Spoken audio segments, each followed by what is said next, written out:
Meowdy. Hello, hello, konnichiwa, ni hao. I just realized that Mihao is like a cat one, but that's fine. That's fine. Everything's fine. But yes, hello, hello.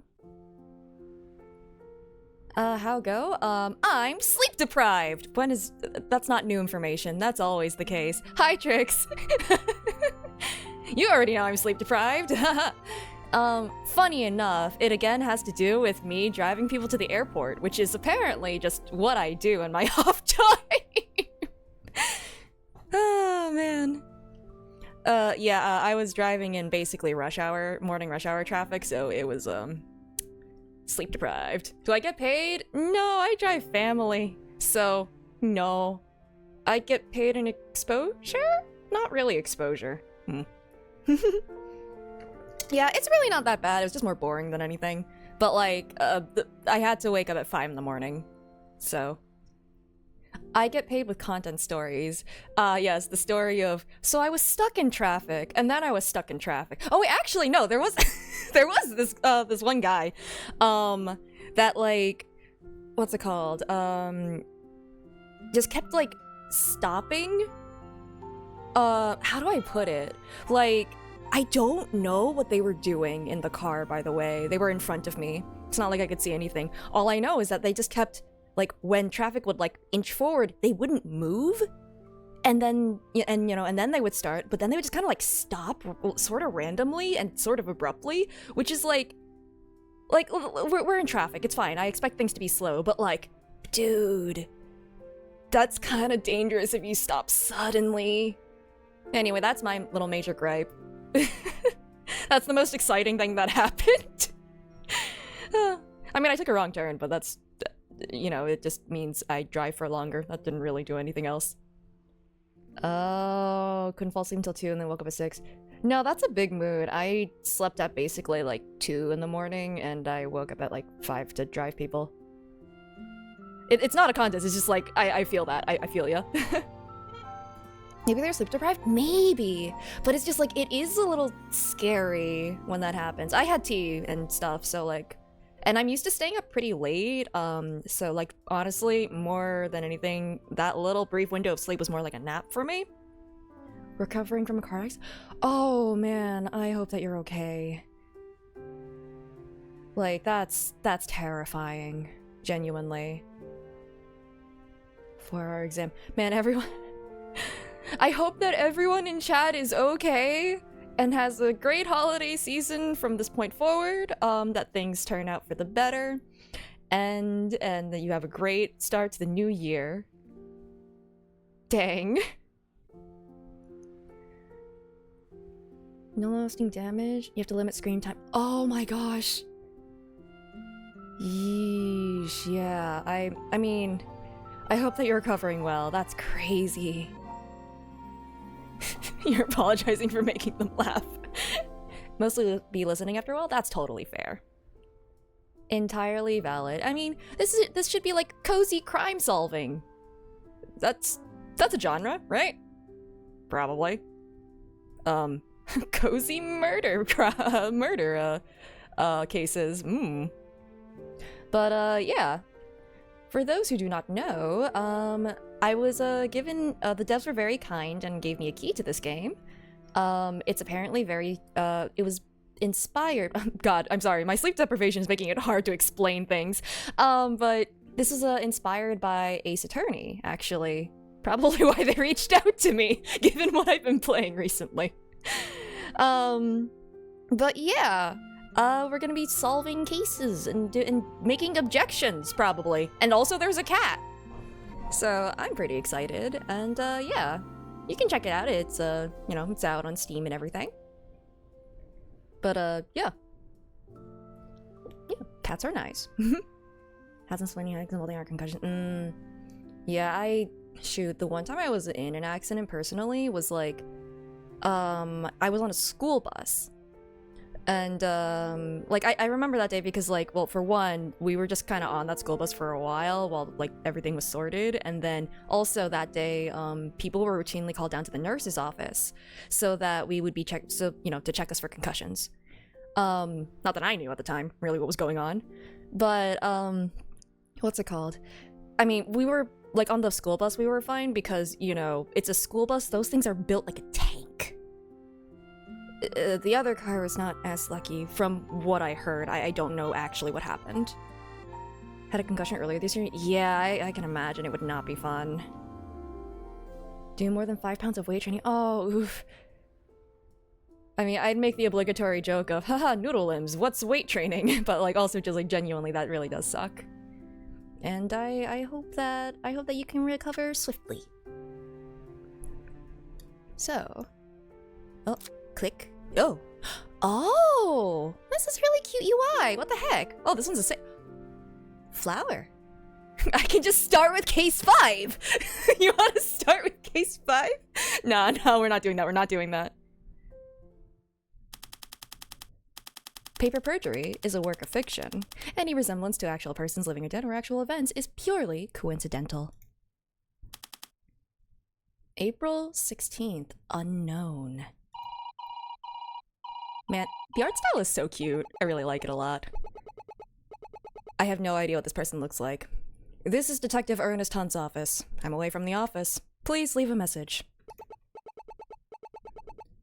Detective, this is, is that Chandra? I've seen the name, but I've never had to say it out loud. Is it Chandra? I'll just say Chandra. This is Chandra Lear, the witness from yesterday. I lied yesterday. There's more going on than I was letting on. Chandelier! My name is Chandelier! Like the things I dust. I made a terrible mistake and I need your protection. I think my... Uh-oh.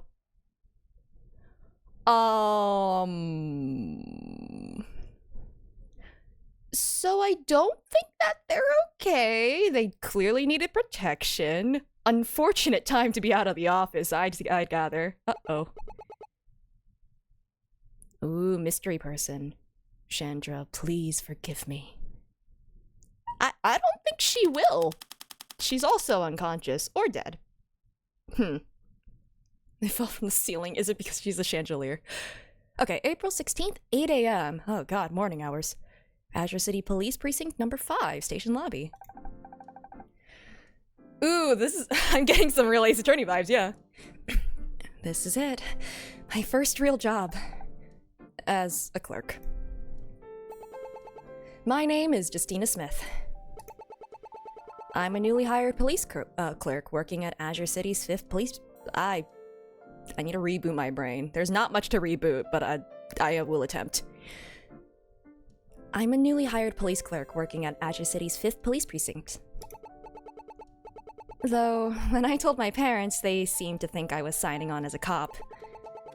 I'd rather avoid that sort of dangerous life. I'm more than content just doing paperwork. I have this weird feeling that you're not gonna be... I don't think we're doing paperwork in this game, so, boy, do I have some bad news for you! Not that I'm afraid of action. Everyone always says I'm too headstrong. Still, I'm really nervous. Stay calm, Justina. All you have to do is do your job well and keep your head low. Here we go. Wait, where am I supposed to go? Maybe there's someone around here I can ask. Excuse me, sir? Oh, you're... Sorry, miss. I'm in a hurry. Wait, I work here. I mean, well, today's my first day. I'm here for the clerk role. Oh. In that case, I'm Detective Ernest Hunt. Unfortunately, that's about all the pleasantries I can give right now. Something important just occurred and I need to get going. Oh, finally got that message, did ya? Ms. Earl is our senior clerk here. Go speak with her for your assignment. Your station should be in the back. Time's ticking. Gotta run. Hey! Geez, someone's in a hurry. Well, at least I know where my desk is now. Time to meet my supervisor. Ooh, wait, can I... Profile. Occupation detective, location, who knows, apparently. Detective working at Azure City's 5th Police Precinct. I'm not a fan of his coat. What's wrong with his coat? I mean, my memory is bad and I don't remember what he was wearing, but I think it was like a nice red coat. Can now view the profiles of— I already did it. Excuse me, I'm looking for Ms. Earl? If you're here to speak with an officer, please wait in the lobby. What? Oh, no, I'm not a civilian. Well, maybe I am. Does an office job here make me a civilian? Office job? Can I see some ID? ID. I think I brought that with me. Well, I hope you brought that with you. Oh, I see. I cannot present this yet. Oh, wait! You guys can't yell at me to present my badge or ID or whatever, because it's telling me to do it right now! Ha! Oh, I still can't. The poor DMV worker. Yeah, I've been in the DMV, alright. Hello! How go? Brush off?! No! Just have to remember which pocket I stuck it in. This is day one. We can't make a bad impression, you know? Here you go. Perfect. You're the new girl. I'm Sue P. Earl. Welcome to your new office. I'm Justina Smith. It's a pleasure to meet you. I am the head, and before today, the only clerk here at this branch. However, this is not the time for chit-chat. Today is a busy day, and we need you working right away. There's a police report from yesterday that I need you to file. Something came up recently that requires my full attention. I trust you can handle a simple filing job. Yes, ma'am. Make sure all the information matches up correctly. Once you're done, let me know. I want to know why everyone is in a rush, but I can ask her about it later. Right now, I need to get to work. Can't wait to hear that piping hot tea. Well, it's about as basic as a workstation can be. So much for getting trained. Hopefully I can figure this out by myself. Just watch me like accidentally shut down all of the computers or something, like I cut the power by accident. Oh, please don't tell me that they left up the police report that I'm not supposed to look at. No, I'm supposed to file one. Let's see here. There's the detective's summary, a witness statement, and a couple of pieces of evidence. Oh, thief's path. Footprints found at the crime scene. Spacing of the prints indicates that the thief walked calmly towards and away from the safe. So, just a casual pace. Neat that it actually pointed that out, though. Window. The window the thief entered from. It unlocks from the inside only. Money for the Claus orphanage was stored here. Half of it was stolen. No evidence. Wait, why would only half of it be stolen? If someone was stealing, wouldn't they just take all of it? They came in with a bag and went, oh shoot, I can't fit all of this money in here. Little odd though. The Office Among Us where you infect your PC and can't access it for the rest of time. Yeah, I remember when I played that with Kriveru, and the first thing I did as the slacker was infect my own PC because I had no idea what that meant, and then I realized that I couldn't do the next slacker task for the rest of the game. Got away with it though. Case summary updated. You can now access the summary section of the case file. Okay. Summary. Ooh. On April 15th, around 5 p.m., we received a phone call from Oh wait, no, she really is Chandelier. I'm dumb. She really— okay. From Chandelier, the maid of the Eubank estate. She called to report that a thief had broken in and stolen a large sum of charity money from her employer's home. Due to rain earlier that day, the thief left muddy footprints throughout the room. The estate's front gates were picked open with lockpicks. Currently, we are still searching for the man. Detective Ernest Hunt. Oh, dang, and you're only investigating it now? She's been unconscious for like Nearly 12 hours? She's been unconscious for 9 hours. Oh no. Good thing I kept this old notepad around. I'll write down things that happen as the day progresses. I can always review my notes as new facts unfold. Now I sound like a detective, which is not my job! Oh. Head clerk at Azure City's 5th Police Precinct and my boss. She likes to throw paper around. Okay. Yeah, I already saw that. Done and done! Looks like everything is here. Let's see. I should look over everything real quick before I file them. Now for that witness statement. Good thing the detective recorded it. The camera's on. We can begin when you're ready. Hey, that sounds just like the detective I spoke to earlier. This must be his case then. Can you provide your name and occupation for the record? Certainly. I'm Chandelier. I work as a maid at the Eubank estate. I appreciate the cooperation. Now, can you describe the events that took place earlier? And the window and safe are both open. Okay. A maid or a wife? Oh no, we can't dance this dance again. Of course. Oh, statement. Cross-examine? I was cleaning the hallway when I heard a noise coming from this room. I went inside and saw someone taking money out of the safe. I couldn't get a good look at his face, but he was clearly a 6-foot-tall man carrying lockpicks. When he saw me, he took some of the money and ran to the window, making his escape. I couldn't catch him, so I checked the safe. Half of the money inside was stolen. I called the police to report the crime shortly afterwards. I see. She said that she lied. Seems to me like it was a simple robbery. Wait a second. Something about what she just said seems off. Did she just lie?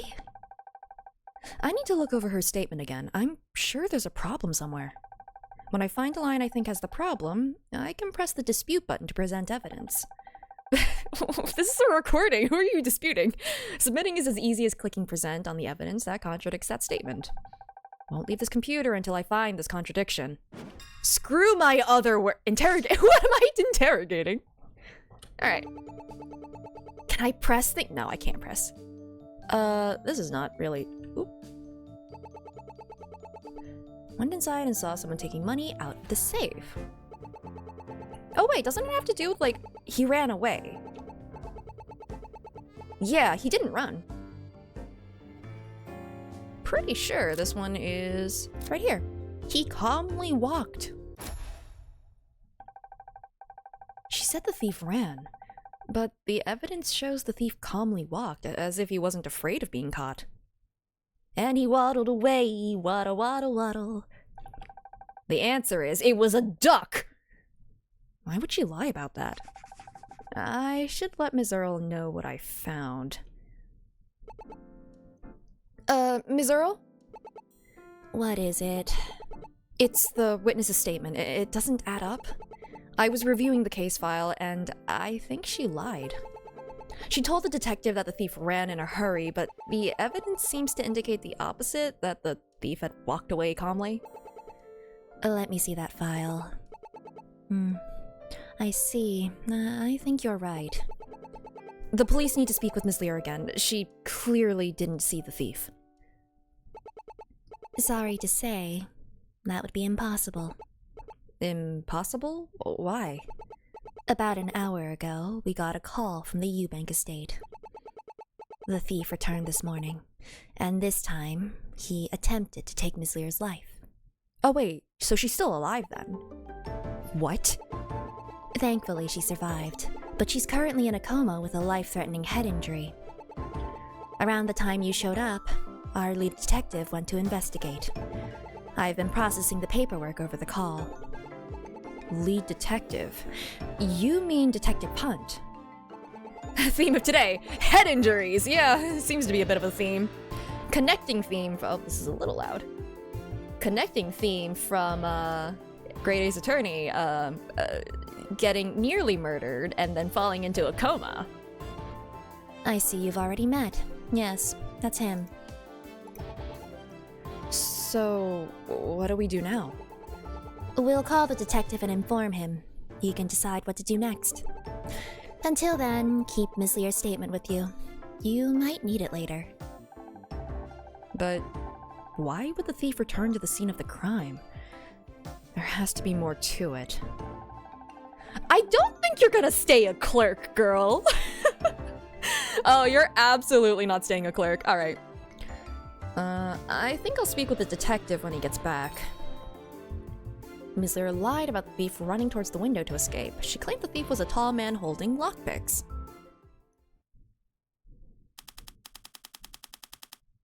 Alright. Huh. About 2 hours, 3 hours. Detective Hunt has returned. I hope my tip helped him. Excuse me, Detective Hunt? Yeah, his jacket's fine. I don't know what she's on about. I'm busy right... Oh, hold on. You're that new girl, right? The one Ms. Earl told me found that clue? Yes, I'm Justina Smith, sir. Looks like our newest member already wants to be out on the front lines. You misunderstand, sir. Standing in front of an armed criminal is not what I signed up for. In any case, maybe you can help me. Help you how? I could use your help getting a confession. You already found the guy? I could use your help getting a confession from our thief. Follow me to the interrogation room. Wait, what? And he's gone. How on earth am I supposed to help him?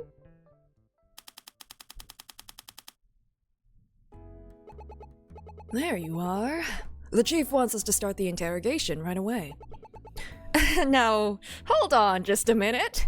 That guy's not a piece of paper. I'm a clerk. Oh, yeah, I'm a police clerk. What exactly do you want me to do? Write down everything you two say? No, I want you to help me interrogate the suspect. Interrogate? I don't know how to interrogate someone. You're a police officer. How could you not know how to interrogate someone? Because I'm not a police officer. I was hired to do paperwork. Oh, do you not believe me? Paperwork is the true life of a police officer. You'll do fine. Good cop, bad cop, except it's bad at being a cop. Oh, man.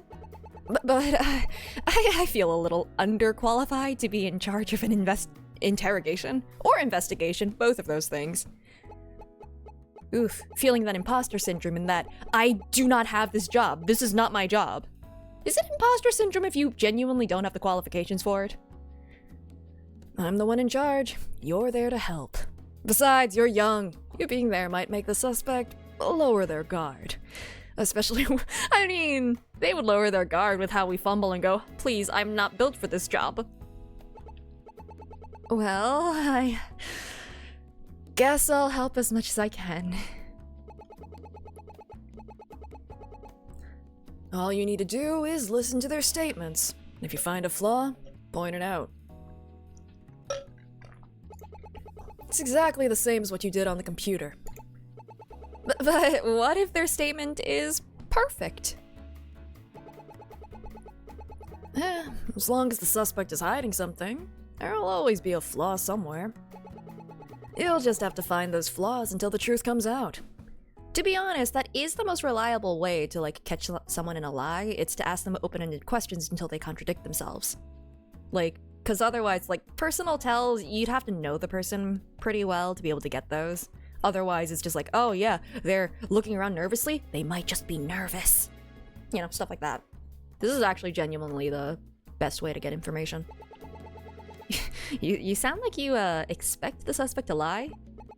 I do. And you should too.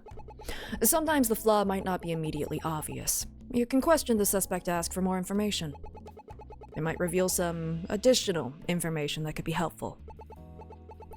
Right, so I question the suspect if I want clarification, and I dispute when I find a flaw. You got it. See, you're a natural interrogator. We need an ironclad confession. So we need to find all the flaws in the suspect's statements. And you're leaving this to me? Easier said than done. Wait, am I even allowed to go in there? Save any further questions for the suspect. You didn't answer my question. Am I gonna get in trouble for this? Are you gonna get in trouble for this? Will you take responsibility for this? I'm the best lawyer, investigator. Oh, that's funny. I am working off of like a third of a brain cell right now. You know, one for each hour of sleep I got. He sure is impatient. Alright, 11 a.m. So, this is the inside of an interrogation room. I'm lucky I'm here on the police side. And on the other side is our thief? I thought the witness said they were male. Oh my god, was the lockpicking tools crochet needles? No. Or knitting needle? I think those are crochet, right? I don't actually know the difference. I have literally knitted before. Very barely. A little bit. I think it's crochet. But the hooks the way they are? Lockpicking tools are so much smaller. Yeah, no, lockpicking tools are definitely a lot smaller, but... I mean, maybe the lockpicking tool was the hair stick in her hair. You can fit a lot of things in that. Sorry to keep you waiting. I had to grab my assistant. Ah, crocheting. What is she crocheting? Why did she bring that with her? Since when was I his assistant? She's new here, so let me catch her up to speed. As part of your arrest, you agreed to completely cooperate with us. And you're going to hold up your end of the deal, right? On my honor as a police officer. Then... Oh, that's why she brought it. That's actually kind of cool as like a look if you keep your crochet needles in your hair bun. Hair bun? Bun. Hair sticks. Your ears better open themselves for the greatest plan of the entire criminal underground. Sorry. All she did was go through a window. Oh, I wish more criminals had your enthusiasm. Please state your name for us. I am the great and cunning Hana Ova Yor. Hana Ova Yor. Hana Ova... Okay, I am working off of a third of a brain cell. Anyone want to help me figure out what the pun is? Hangover? Hanover? It's okay, we'll figure it out. No lie so far, you're doing great. Keep it up. Well, that's a little patronizing. Let me take a look.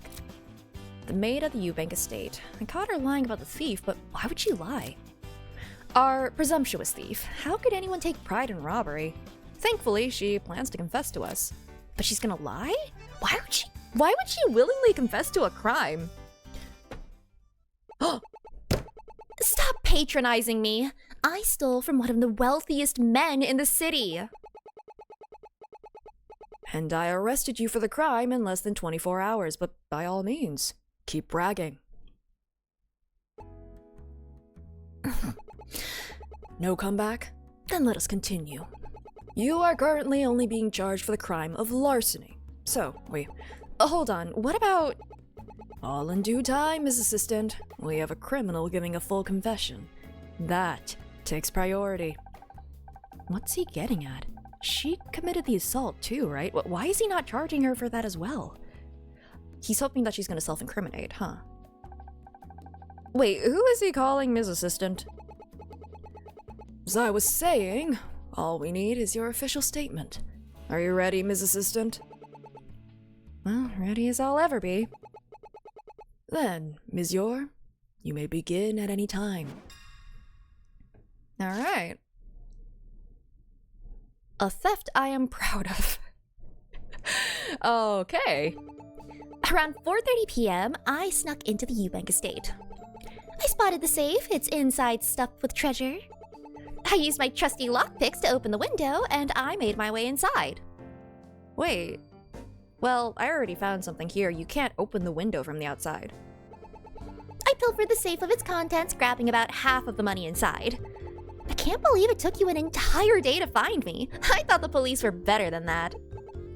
Hey, sir? Something wrong, Miss Assistant? Her statement seems off. If you think there's a problem, go ahead and find it. My job as a mentor is to ensure you do it correctly. But you're not my... The eye roll. Never mind, I'll do it myself. If we're focusing on our first crime, then the attempted murder can be ignored. For now. Okay. I don't even need to question anything, I'm pretty sure. Right here. 'Cause, yeah, you can't actually unlock it. I love that slamming the desk is like a consistent thing. Ms. Yor, you couldn't have opened the window. The window in the room only opens from the inside. No lockpicks could get you around that. I can't explain. You see, the weather was really warm that day. The maid opened up the window. I just got the details mixed up. Let me explain.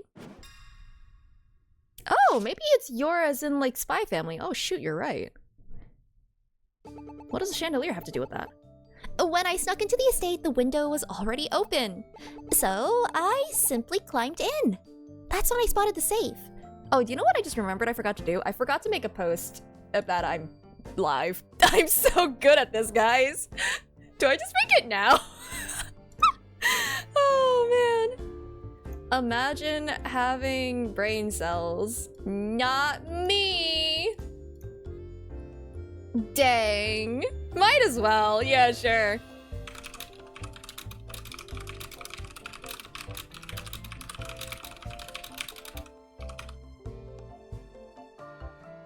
Oh, man.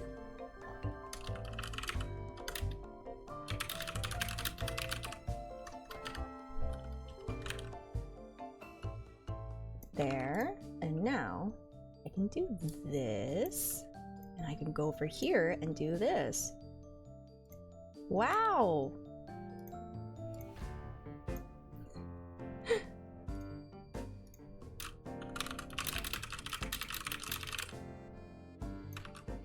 And there. I admit to my sin. Okay, there we go. I believe that Kelsey posted an update on their Blue Sky. So, just caught up with some, like, you know, a bunch of stuff, and should be streaming again next week if I remember correctly. But yeah. Okay. Let's go back to this.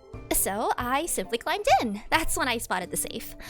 I think I already said that, but that's fine. Oh. I used my trusty tools to open up the safe. Crochet needles are not getting into that. I mean, well, maybe they were actually lockpicks. I just mixed up the window and the safe. Wait, hold on. No evidence of tampering. Girl, make it make sense. Ah. Hold on.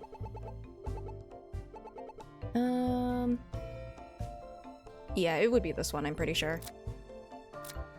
Girl, make it make sense.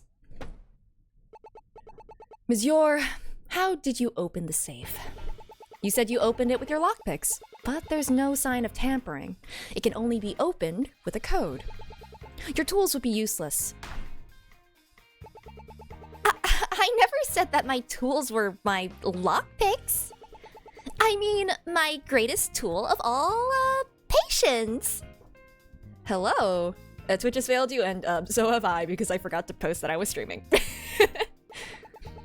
I just waited for the maid to open up the safe. I robbed it after she left.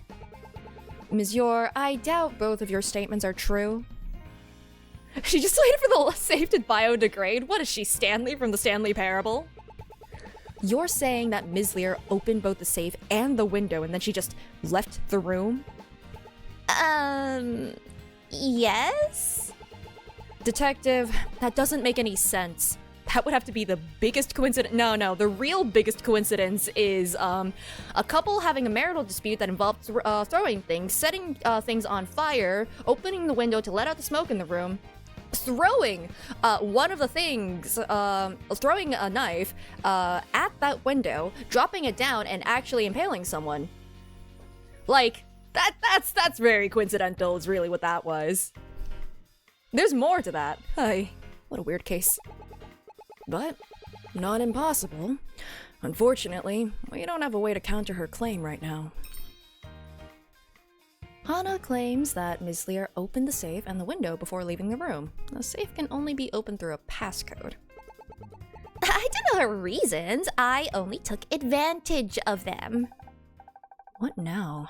Something is wrong with her story. I know it. There has to be another way to draw out the truth. Probably questioning. Monsieur, can you explain the purpose of your lockpicks if you didn't use them in any instance where you could have used them? You mean these? Well, they pick locks, as the name implies. Oh, wait, no. Those are not crocheting needles. I noticed that the one that she's turning is, has a longer point. That is actually lockpicking. I see. Hello! Yeah, today's a little bit earlier because I have a hard cutoff at 9 Eastern time. There we go. I just keep them in my hair for safekeeping. Oh man, girl, that would get so tangled. Like, when things get stuck in there when you pull them out, it kind of ruins your whole bun, in my opinion. Susato Naruto sure look extra pixely today. Yeah, I mean... a little bit. It's kind of funny because we're technically the assistant, but we're the main protagonist, so I don't know. Ace Attorney, except we're playing Susato. Although she kind of does most of the saving our butts. You just said that you waited for the maid to open the window in the safe. So then, why were you carrying lockpicks? Because it's cool! I have a good reason for that. One that Ms. Tacky Greensuit will accept. It's not as tacky as the orange jumpsuit you'll be wearing. Now. This is not the time for colorful quips. It's kind of funny because, Justina does not like his jacket either. We're the assistant, which means we get all the work pushed off onto us. Yeah, a little bit. Apparently, we were being mentored for a position that we weren't even hired to be, by the way. We're a clerk. We're supposed to be doing paperwork. I don't know why we're here. Please, monsieur, tell us your story. Alright, tools for a great heist. The lockpicks were needed to enter the estate. There's a gate with a padlock that I picked in order to get on the property. I placed my lockpicks in my hair afterwards. I had no need for them once I got to the window. Sir, is she telling the truth about the gate? She is. We found the gate and the lock was picked. Then she's telling the truth. How do we go any further? Don't think about her lying. Think more about how the evidence doesn't support the truth. You're the one in charge here! Can't you just tell me the answer? True leaders just sit behind desks all day giving orders. Now you're self-aware. I think that she wants to flip him. I'll look over the statement again. Okay, this time I think I might need to start questioning. How did you know you would need lockpicks? I always bring lockpicks with me. You never know when they'll come in handy. I guess that makes sense. She is a thief after all. Is this where I say that, for a brief period of time in, like, middle school, I also got a lockpicking set? Not that I was ever able to do anything with it. Not that I also would ever do anything illegal with it. I just tried to pick, like, my own, like, little master lock. The only one I could manage is, like, a really tiny, easy, simple lock to do. Technically, I know they have, like, practice locks, but I never got one. Maybe I should have. It's kind of neat. Illegal? No, like, I didn't do anything illegal with it, is what I'm saying. I just carried it around because I thought it was cool. You had a lockpicking club? That's freaking awesome! Anyway, so, don't have to be a thief to think that lockpicking is cool, you know? TSA locks all share the same master key. Oh, that's true. Although that one's a pretty simple lock, I feel like. I thought about it? No, not really. I was a goody two-shoes who was scared of, like, a light breeze. I would not have done anything. If someone started berating me even a little, I was liable to cry. I was just a shaky little anxious bean. I was like a chihuahua, except without any of the ferocity. Oh. Huh, that's crazy. Most you've ever done was use a card to open a door. Oh yeah, there was a door in my house that was like locked as a kid. I think I did do... Well, I tried to open it. I can't remember how we got it open. I don't think I succeeded in picking the lock. I'm not good at it. Like, I never claimed to be good at it, but it was cool. Now I'm gonna be suspicious of anyone with hairpins. Okay, I wear hairpins, but I also just admitted to having lockpicking sets, so... I have no... Yeah, no, that's fair. You feel free to be suspicious. That's entirely valid, I guess. Alright. What about this? Why didn't you tell us this before? You didn't ask. That's not a good reason. You're supposed to be confessing. You're the one asking the questions. Maybe you're just bad at your job. This isn't even my job. I'm just a clerk. Alright. Why did you put your lockpicks away? What if you needed them? Why would I? The safe and window were open. Plus, I needed my hands free to grab the money. Did you just take an armful of money and jump out the window? Okay. So, you didn't take your lockpicks out at all after entering the room? Nope, not even once. Thank you. Let's carry on. No, not that one. Whoops. That's quite the coincidence. The maid opening both the window and the safe. How would your plan have even worked if she didn't? I would have improvised. I had all the tools I needed.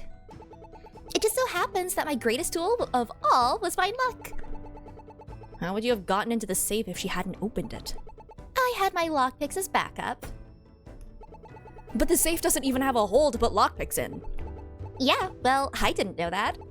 Doesn't matter because the maid opened it for me. Let's move on before steam starts coming out of my ears. Okay. I'm pretty sure it's this one. Let's see. Is that the police? Oh. Fitting.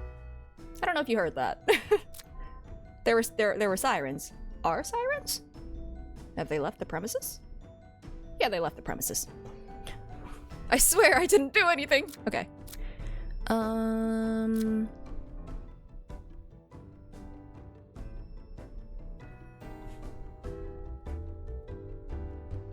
thought I heard something. No. No, I did not. Listen, I didn't do anything! I think it's just that it contradicts the statements because she put away the... Yeah, I think it's just this, right? Nope, it isn't. Dang it. This is it, monsieur. With this evidence, your fate is sealed. Take a look at this. Okay, I get it. You guys agree, right? It's okay, we all make mistakes. You'll get it eventually. I guess that wasn't as good as I thought it was. Yeah, okay. Wow, no penalty system. That's nice. Show the ID! Wait, there's no penalty system. You're right. Actually, no. If I show the ID, it's probably just gonna do the same thing. Like, right? Yeah. It's the same thing, so. That wasn't a mistake. That was just me being goofy. Alright. Crows are known to be sauce? I don't know what you're talking about. I mean... I've committed no crime. Yes, you did do that. That is true. The thing is... Doesn't have to do with that. That's also been used. It wouldn't be that. The thing is... I mean, this is the only other thing I could. Maybe it's just on this statement? Oh, it was just because it was on the wrong statement. I do that a lot, don't I? I'm on the right path and I just keep presenting the wrong, like, order or whatever. Ms. Yor, did you know Ms. Lear gave a recorded statement? So? In her statement, she said that the thief was a 6-foot-tall male and had lockpicks. Her description of you was wrong, but there was one key detail about you she mentioned. That you had lockpicks. If she only saw you during your escape, well, she would have only seen them as hairpins. Something happened in that room, and it wasn't a simple robbery. I can explain. No, please, allow me. Earlier today, I saw that the footprints you left in the room showed you walking away from the safe. Normally, I would expect a thief like yourself to simply run away. One possibility was that she lied about seeing you. However, if she knew about the lockpicks, then clearly she had seen you. Maybe she saw that I picked the lock of the gate to get onto the property. We only found that lock after we arrived and interviewed her. Ms. Assistant, do you know why Ms. Lear was in the room with our thief? The truth is, Ms. Lear was the true thief. There was never a robbery at all. The two knew each other. She was trying to stop the robbery. We need more testimony. I mean, I don't want to say anything for sure, but I feel like it's pretty likely that, they knew each other, for sure. If she was calm, then probably they were aware of each other. Probably accomplices, stealing together. And then later, when she was about to confess, she got silenced. I'm gonna do this one, if not, it'll be more testimony. This whole time, you said you wanted to confess to get a plea deal. Yet, that was never the reason. This was all meant to hide your relationship with Ms. Lear. That's exactly it. After getting your tip on the footprints, I came to a conclusion. The thief must have been someone Ms. Lear knew. So, I asked the Eubank family about her friends, and your name came up. Getting your bank records was the hard part, but that's how I proved you were the thief. How did you get her bank records? I have my connections. Anyway, it's clear you hid your relationship to keep Ms. Lear from being arrested as well. The two of you were working together. You're mistaken. If we were working together, why wouldn't she just let me right through the front door? She wouldn't even need me. She could have just robbed the safe herself. I think my assistant can explain that, can't you? Why did the two of them stage the robbery as they did?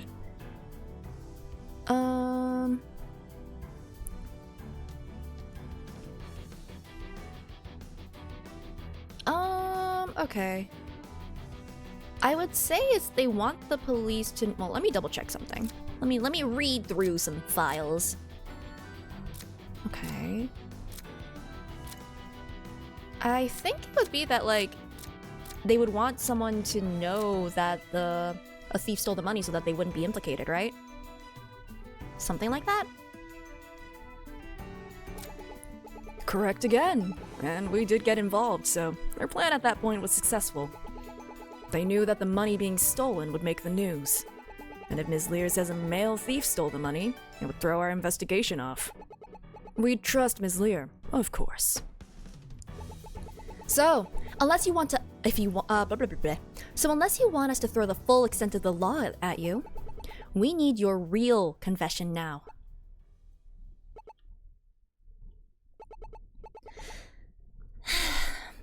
You win. I'm no great thief. I mean, she does kind of look like Kay, a little bit. Your robbery might not have been very great, but you did try to steal away the truth. Puns. I can't believe you. How can you crack jokes at a time like this? Lighten up, Miss Assistant. We won this round. We can have some fun now. This girl's life is over and you're just laughing. You haven't taken this seriously at any point. Ms. Yor, we have a few questions to ask now. Don't you already know everything? Just throw me in a jail cell. I don't think you were stealing based out of greed. If you were, why would you only take half the money? So, I want to offer you a chance to tell us why you stole the money. You know what the money in the safe was used for, right? It was charity money, but I don't know which charity it was for. It's a charity run by the Eubank estate. They raise money for a local orphanage. I have to say, stealing money from orphans doesn't paint you in the best light. Every year, Mr. Eubank raises money for the charity, but he's been lying about how much he receives. The amount they raise and the amount that goes to the charity are different. Chandra helps with the fundraising, and she figured out there was a discrepancy. Hold on. If he's wealthy enough to have a charity, why is he stealing money from it? Hold on, Miss Assistant. None of this is proven. She lied once already. We have to take the rest with a grain of salt. Still, why would he keep the charity money in a safe? Wouldn't a bank account be safer? Banks keep records. If he was ever audited, the records would reveal what he did. The Eubanks own one of the largest investment firms in the country. They know how to avoid leaving any paper trails. But why would he give Ms. Lear the code to the safe?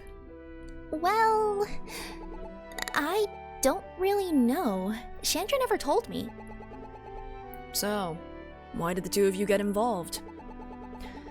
Chandra couldn't accept what was going on. She told me about what she found and what her plan was, so I agreed to help her. And what were you planning to do with the money after you stole it? Well, we didn't figure that part out.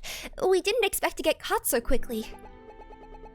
You know, if you told me you had planned to anonymously donate the money, I can almost respect this little plan. Regardless, we'll still have to charge you. Charge me, but please at least let Chandra off with a lighter sentence. Oh boy. She doesn't know. She doesn't know. So, I mean, she's lighter a few brain cells probably from the concussion. I was the one who stole the money, and all she did was open the window and the safe. I know you'll go arrest her after this, but you have to understand that. So, I believe that the actual mystery we need to solve is who did the kind of murder. Oh no, she doesn't know? Sorry, Monsieur. We, have some bad news. We got a call from the Eubank estate this morning. Ms. Lear was attacked and is in critical condition. No, you're joking, right? You're just trying to get me to say more. Well, you'll be charged with larceny. I'm afraid, pending further investigation, you're also being held under arrest for attempted murder. What? No! Why would I try to kill Chandra? We're best friends! I would never hurt her! I believe you, but we don't have a choice right now. You'll be detained here until further notice. I can assure you, however, that your cooperation won't go unnoticed. You have the legal right to a public defender if your case goes to court. To hell with a lawyer!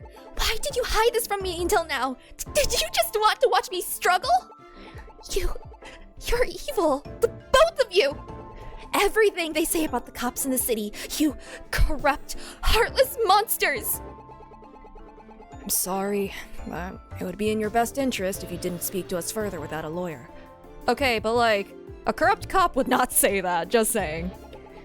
The two of us would best be going now. I wish I could do more for you, Hannah. My apologies, Miss Smith. That wasn't something I planned on you having to see. Neither did I. Wait a second, you actually used my name? You're hereby free from being my assistant. You can go back to your normal duties. If it means anything, you certainly did well back there. If you already knew everything, why did you need me in the first place? Who are you, Herlock Sholmes? When Ms. Earl told me how you found the clue, I decided I wanted to test your critical thinking skills. Looks like I was right to test you. You solved the case like a pro. I hope you didn't mind me having a bit of fun in there. Given how things ended, I wouldn't call any of that fun. I know. She meant most of that for me, not you. Either way, I don't want you to have to face any more of that because of me. So, what are you gonna do now? Her best friend nearly died, and she's our #1 suspect. I'm going back to the crime scene to try and clear her name. So if you'll excuse me. Hold it! I never agreed to stop being your assistant. Hana said something I want to see for myself. I might not be a police officer, but please, take me with you. I think I've borrowed you from Ms. Earl long enough. Keeping you away any longer would only anger her and risk your job. Do you really think I'm that quick to boil? I'm just so dead inside. Ms. Earl? Wait, how much did you hear? Enough to have an opinion on the matter. Ernest, take her with you. If you think she can help solve the case, it would be foolish to not even let her see the crime scene. I'll make sure Hana is treated well until you solve the case. I'll offer her a Coke. Are you sure? What about Justina's duties here? Her paperwork can wait. She can always work overtime. You want me to stay overtime on my first day? Would you rather just stay here and miss all the fun? Alright, deal. I'll go. I live here now. Good. Do look after her, Ernest. It's still only her first day. Yeah, absolutely. Well then, Ms. Assistant, are you ready to go? Sir, yes, sir. Perfect. Here's the keys. I'll show you to the car. Wait, you want me to drive? Of course. The assistant always drives. Besides, it's a good test of your driving skills. Is that gonna be your excuse for everything? Oh yeah, do this little task. It's a good test of your, insert skill here skills. You never know when we might be in a highway chase. Follow me. That was how my relationship with Detective Hunt began. Oh no! That's actually a pretty good spot to leave off for ad break. I will be right back. Don't do crime. I'll find you.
So I took a little longer because while I was going out there and doing a little stretch break and all that stuff, you remember how I mentioned there were sirens?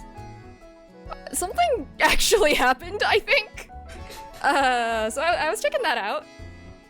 I hope everyone is okay. I don't know, I saw like... I saw a lot of lights out there. Yeah, genuinely, I do hope that they're okay, though. Like, there was I saw, like, an ambulance and, like, a bunch of fire, well, fire rescue, I guess? I don't think I saw a fire truck, but, like, yeesh. Well, that's good to know. Yeah. Hello. Well, I mean, there's nothing that I can do about the situation. All I am is a nosy neighbor. But, yeah, I hope that they're, okay. Hello! Oh! Hey, what's up? You wanna do, Ace Attorney, but more pixely? Which, Paper Perjury is a game inspired by Ace Attorney, and the devs were very kind in giving me a key to play this game. Just want to say that again. Paper Perjury. You can play it. I don't know. They didn't actually ask me to say any of that. Alright. I went from a desk job to field work in a matter of hours, all because of one small contradiction. Little did I know how much this single case was going to change my life forever. I'm about to get a promotion. Oh, shoot! That's case 1. I think that Great Ace Attorney spoiled me, or, changed my expectations, and I thought it was just gonna keep on going. Alright. I guess we're on case 2 then. After solving the mystery behind the robbery, we left for the Eubank estate to find out why Miss Lear was attacked. All the while, my new detective friend was telling me the details of how he found Miss Yor. We arrived just as he finished. 12:20 p.m. Okay. And then I brought her to the interrogation room before you joined the fun. You know the rest. We left that room with Hana claiming we were awful people. I, wouldn't consider any of that fun. Regardless, it's all the more reason for us to prove her innocence. Then, who attacked Chandra? It couldn't possibly have been the Eubank family, right? I have a few ideas, but a good detective avoids becoming tunnel-visioned. It's important to have a fresh perspective on things. And that's where I come in. Precisely. You catch on quick. So, what do we do now? Now comes the fun part of being a detective. Investigating. Seeing as this is your first investigation, would you like me to run you through the basics? Oh! I think I should be able to do it, right? I'm going to click this and I'm going to regret it immediately. But I'm gamer enough, I can do this!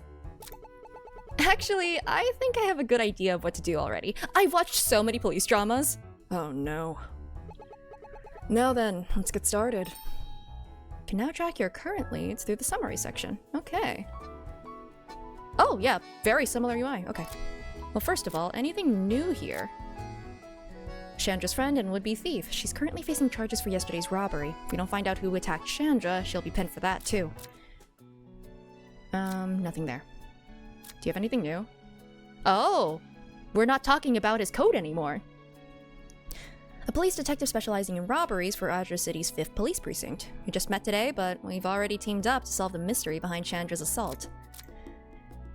Head clerk, let's see, head clerk at Azure City's 5th Police Precinct. Why does that one trip me up so much? And my boss. She doesn't seem to mind me leaving on my first day, although I'm dreading the inevitable overtime. Oh, I don't have that anymore. Detective Hunt and I arrived at the Eubank estate, where we began our investigation. Investigate the foyer. Can we do this, like, Clue style? Okay, I'm still not sure about Hana's story. Why would the Eubanks want to steal charity money? I can think of a number of reasons. Capitalism.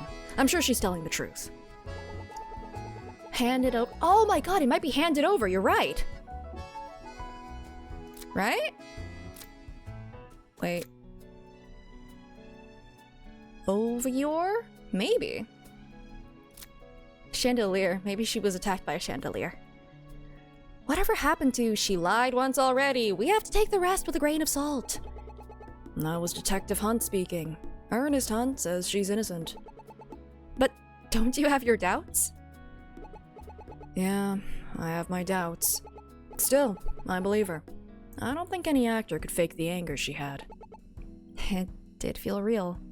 And we did see her when she was trying to lie. It was, It'd be so much easier if this was all an accident. Blame it all on bad luck. Okay. Ooh, marks off that we already saw it. Nice. Window. I see an open window up there. Why would you want to keep the window open on such a cool day? To let out the smoke in the... Okay, I'm still on Great Ace Attorney, apparently. We'll have to take a closer look at it once we're inside. So, how was my driving? Oh, how bad was it? You never drove above the speed limit. You even dipped 5 below on the freeway. I was driving a police car. I had to set a good example.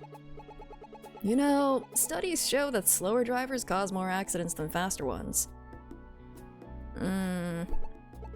Really? I guess I'll look that up later.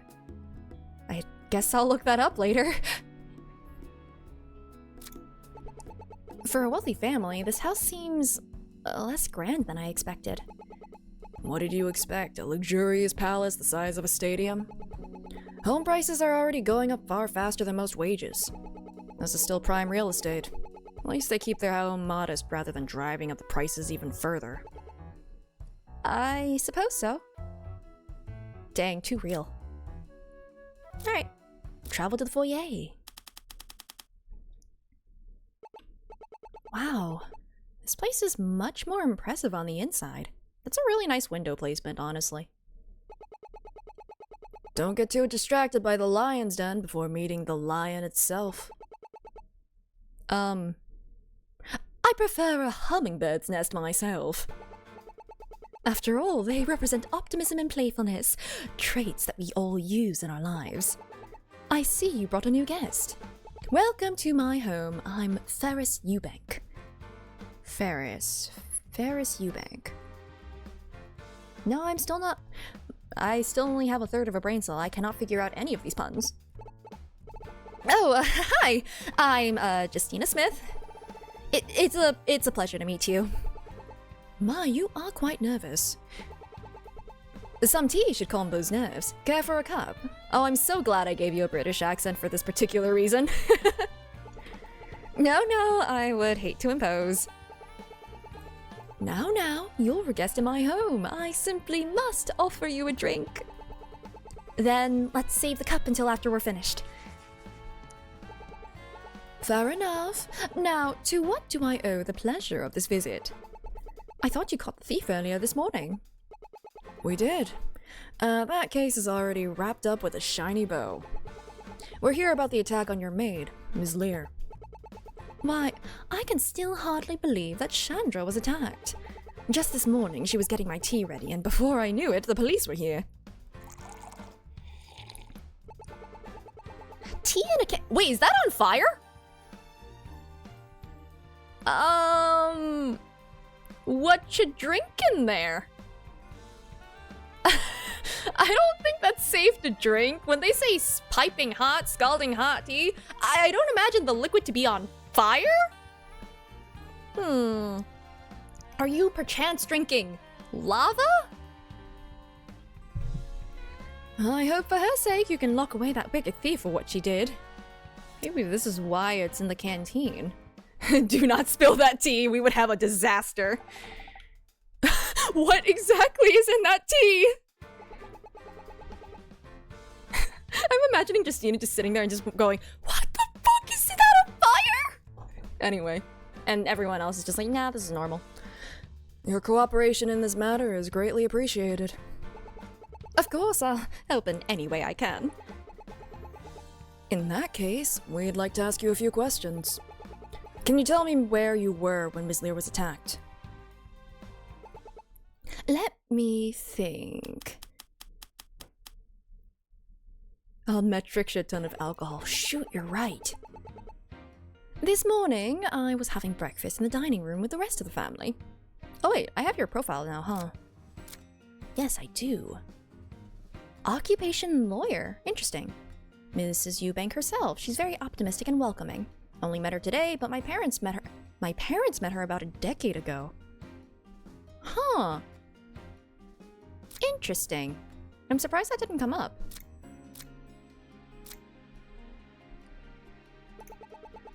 After my husband finished eating, I stayed by myself in the dining room. We adopted a stray cat yesterday, and so I was feeding him. Is this the cat that we can befriend? I was told that we could befriend a cat. I was there the whole time until the police came. I believe it was shortly after that when Chandra was found. Ferris was in the dining room by herself until the police came. She claims she was there feeding the family's cat. Okay. Can anyone verify your whereabouts? Not a soul, I'm afraid. I suppose that makes me a suspect. Of course not! You don't have a motive. We only wanted to know where you were. Your partner here seems to have a different idea. Guilty as charged. Here's a tip, Ms. Assistant. Lack of motive does not mean lack of guilt. Chandra is family detective. We would never hurt her. Then you should have no issue with us looking around to confirm that. Well, you're free to look around. After all, you already caught the culprit. What's with his attitude? I should have a talk with him outside. Okay, I don't need to review the statement. Mrs. Eubank, please, dear, call me Ferris. Ferris, could you tell me about Eubank Investments? It's an investment firm that our family runs. We provide the funds to transform empty land into beautiful destinations. My husband is the founder and CEO. I run the legal department. The whole legal department? Wow. It's hardly that impressive. A single cup of oolong tea is far more complex than anything I do. Don't let her modesty fool you, Ms. Assistant. Eubank Investments has dealings all around Azure City and beyond. It'd be impossible for them not to run into a lot of legal issues. I bet you're the life of the party, detective. It's kind of funny how, like, he was kind of trolling us and was, like, not taking anything seriously before, and now he's the one who's kind of the straight man of the situation. Oolong is so basic. I mean, to be fair, Oolong is pretty good. Oolong is also, like, it's a pretty wide net in the genre of tea. My favorite tea genre. Well, you don't got the detective on good looks alone. Anyways, it was her who secured the company's first major property development. That success led the company to where it is today. No need to flatter me, detective. After all, my husband did all the planning.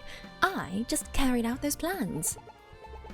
Excuse me, when was that major investment exactly? I believe it was about a decade ago. I see. Never thought I'd be meeting Mrs. Eubank. To think all of that happened 10 years ago. Are you doing all right, dear? Do we have personal beef with her? If you're feeling tired, perhaps some tea would help. Oh no, sorry. I was just thinking. I'll keep my past to myself. If you're hungry, feel free to help yourself in the kitchen. Some delicious food might ease that mind of yours, We should be heading to the crime scene. We have an investigation to conduct. I should pay both places a visit. Oh shoot, we've got a lot of things to look at. Plants. Those are some lovely plants. Do you mean the Plantanic brothers. They have names? Why, they're valuable members of our home. Nothing makes you feel more invited than being greeted by the Plantanic brothers. Then why keep them in the corners? Even plants can be shy. They get frightened easily. It's because those are partial shade plants. They can only take so much sunlight. You're no fun, detective. Those paintings. Something wrong? These paintings are so uninspired. The palette is completely dull. Oh, I thought you were gonna say, oh man, another fruit painting. It's really funny because, like, as long as I could remember, there has just been a fruit painting in my home. It came with me when I moved. I don't know from whence it came, but it certainly does exist. Also, we have plastic fruits. What's my family in fruits? Anyway. What's the point of painting something without any soul or creativity? Art is more than just pictures to put on a wall. Fruits have souls too. Didn't know you had such strong art opinions. Thank my parents. They're artists. Staring at art is just second nature to me. Sorry for the rant. I know it's weird. It's not weird at all. A good detective can walk into a room and pinpoint whatever stands out. Just means you have a good pair of eyes. That's quite the window. Oh, I just love all the light it lets in. It makes our home feel so alive. It's a bit too grand if you ask me. All that light must be blinding from the stairs. Not as blinding as headlights that are made of LEDs. God, headlights nowadays are so bright. So incredibly bright. I know it's beside the point. I just wanted to complain about that. A brighter world is never a bad thing, detective. Yeah, no, it's like at that point you might as well just turn on your high beams because that's about how much damage it's doing to your eyes. Like, because I was driving today at 5, 6 in the morning, it was still dark out, right? And a dark almost turning light at that point, but the LED lights, when I saw it, it genuinely left spots in my eyes. It's really, really bad. All right, let's talk to Detective over here. What's up? You know, you could have been nicer to our host. She's a suspect in an attempted murder. I was only being fair. If I go easy on her, she might take advantage of that kindness. I understand that, but you took it way too far. We shouldn't treat every potential suspect like criminals. Unless you know something that we don't. Entirely valid. Honestly, I wish I could keep the old one. Go back to having RGB. What, you don't want to have a gamer car? God. Or a Cybertruck? I saw one in the wild today. It's certainly something. I know you mean well, but you haven't met the people I have. But can't afford any risks. Sounds like there's a story there. There is, but that's for another day. I'll hold you to that.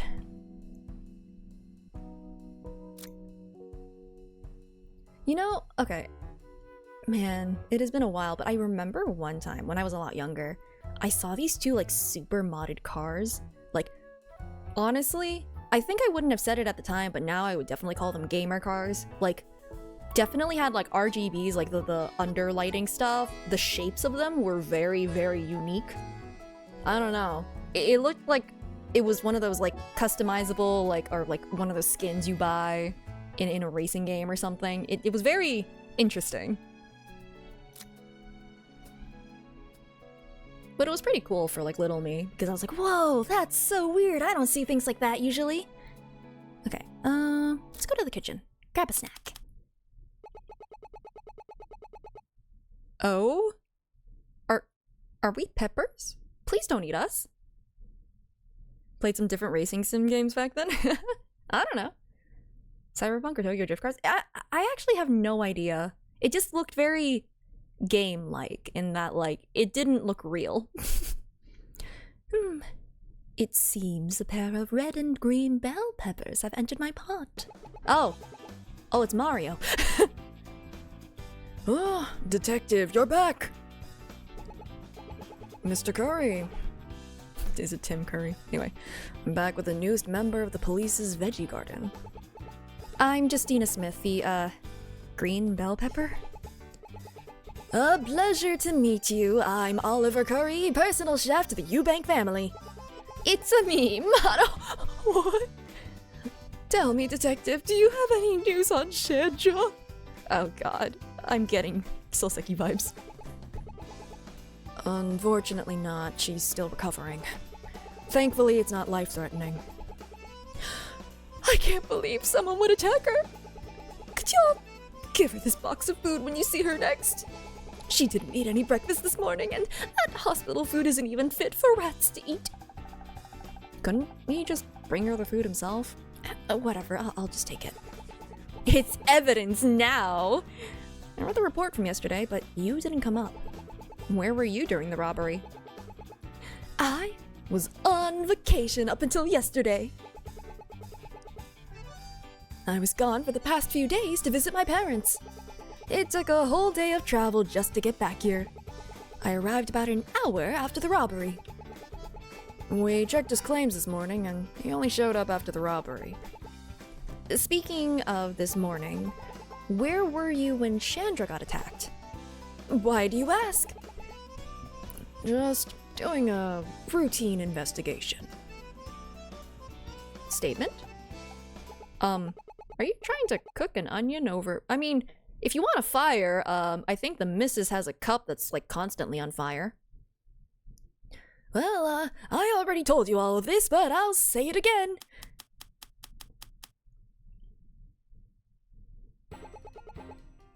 Oh, what did the Void Arms say? I wasn't aware they could talk. I spent most of the day cooking. Chandra came here this morning to bring the family their breakfast. After that, I stayed here in the kitchen cleaning until I heard she was attacked. The police had already found her in the trophy room by then. Okay. Wow. We just leave. A whole day to travel. That must have been exhausting. It certainly was, but no matter the distance, they're my family. Then why work here? Couldn't you work closer to your family? They would have forced me to work in the family business. Sherry and I are much happier here. Sherry? My frying pan. She's my most trusted companion. I take her everywhere I go. Who names a frying pan? Right. So, what exactly is your family's business? They run a restaurant back home. Not much artistry there. Everything is fried.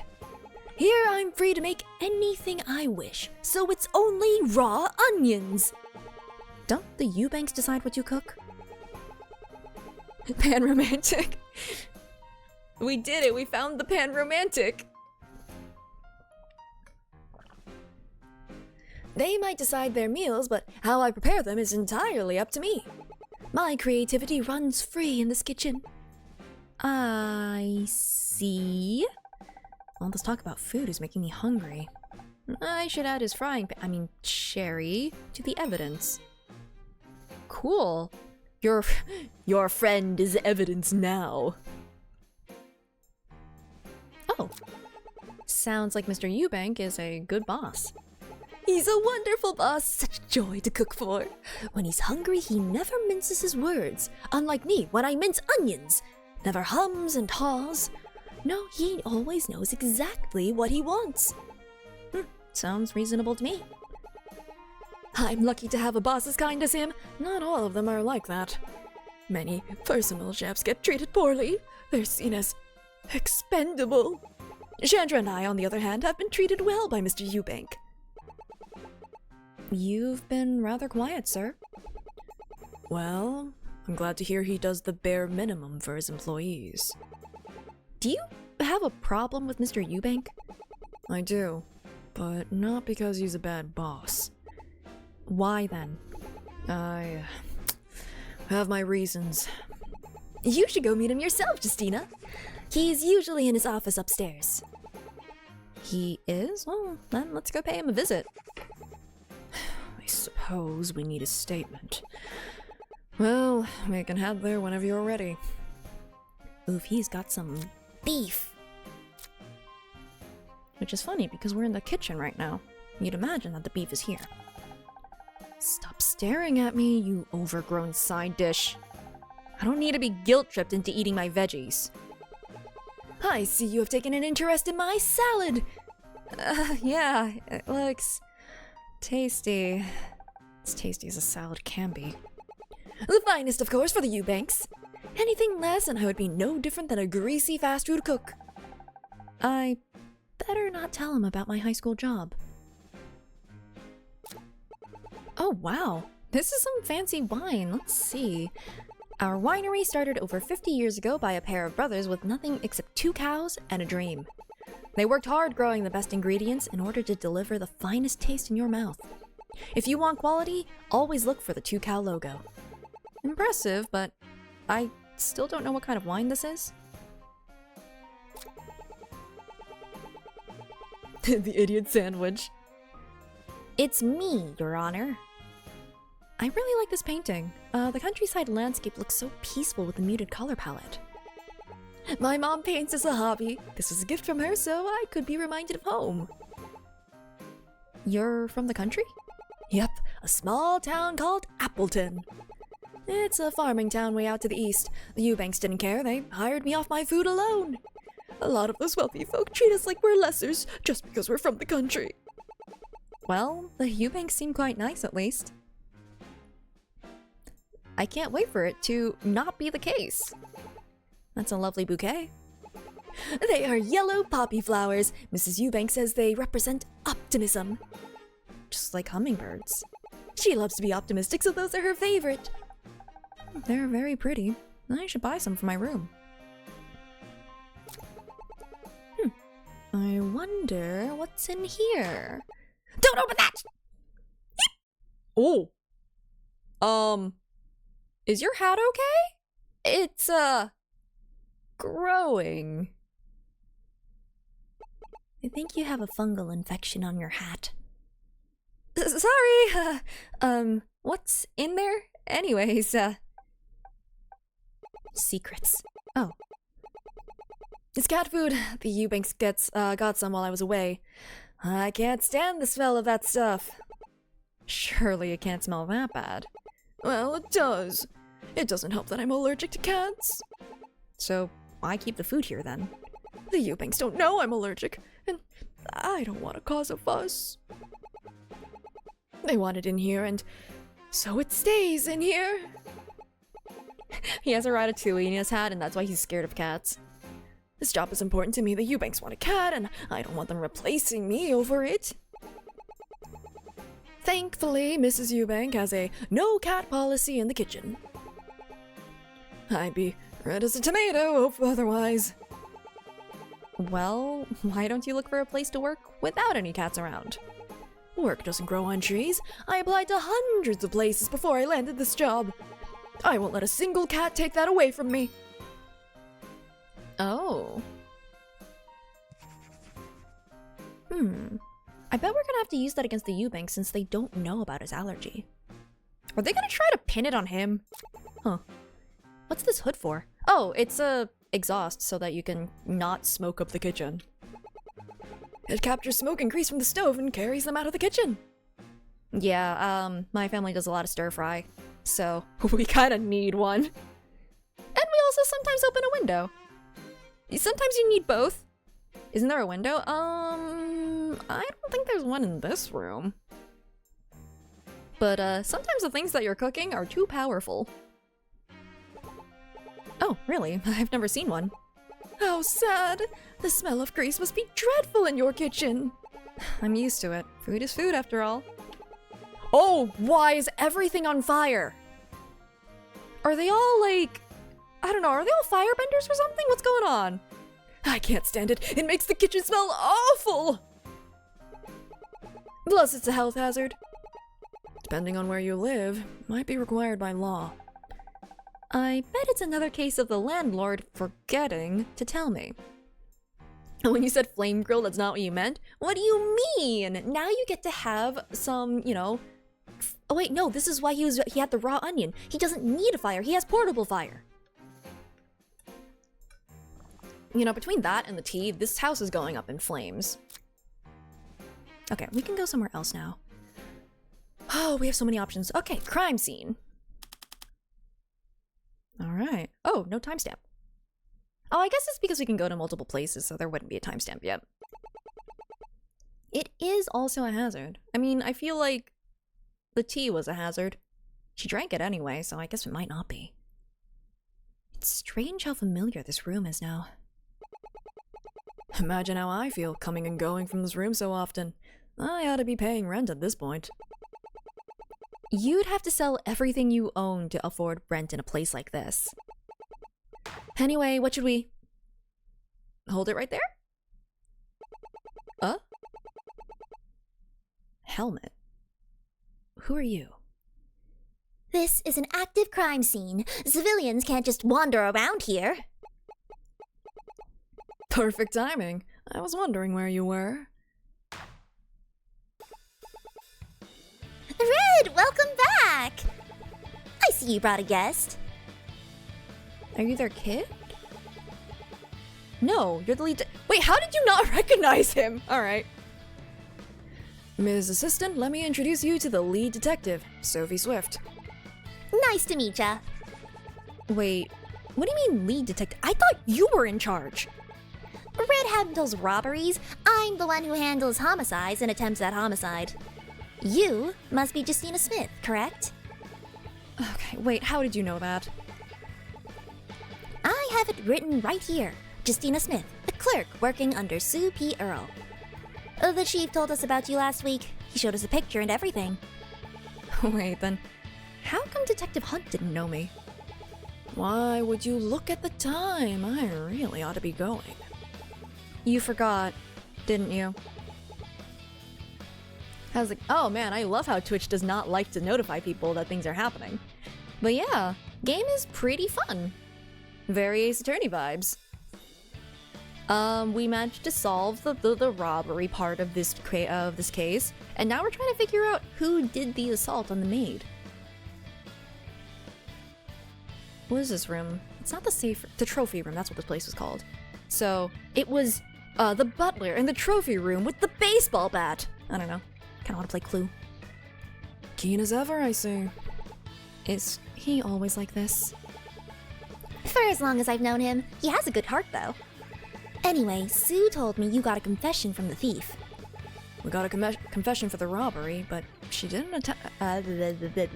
Anyway, other things. I'm working off of a 3 hours of sleep, a full 1/3 of a brain cell. So, forgive me for stumbling a lot.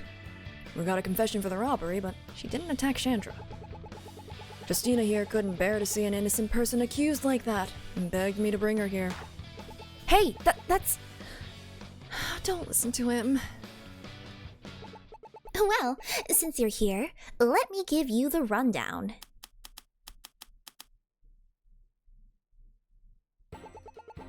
Around 8 o'clock this morning, Ms. Lear left a voicemail for Red that seemed to be cut off abruptly. It sounded like someone had attacked her. I was sent over to investigate. I got here at about 10 past 8. Mrs. Eubank greeted me on my arrival, and we headed towards the trophy room, where we believe Chandra may have been. The door was locked tight, so I had to force it open. Chandra was inside, unconscious. She had clearly been attacked. I confirmed she was still alive before we transported her to the hospital. I see. So, what was the weapon? We haven't found one yet. I was told that she had been hit on the back of the head with a flat and blunt object.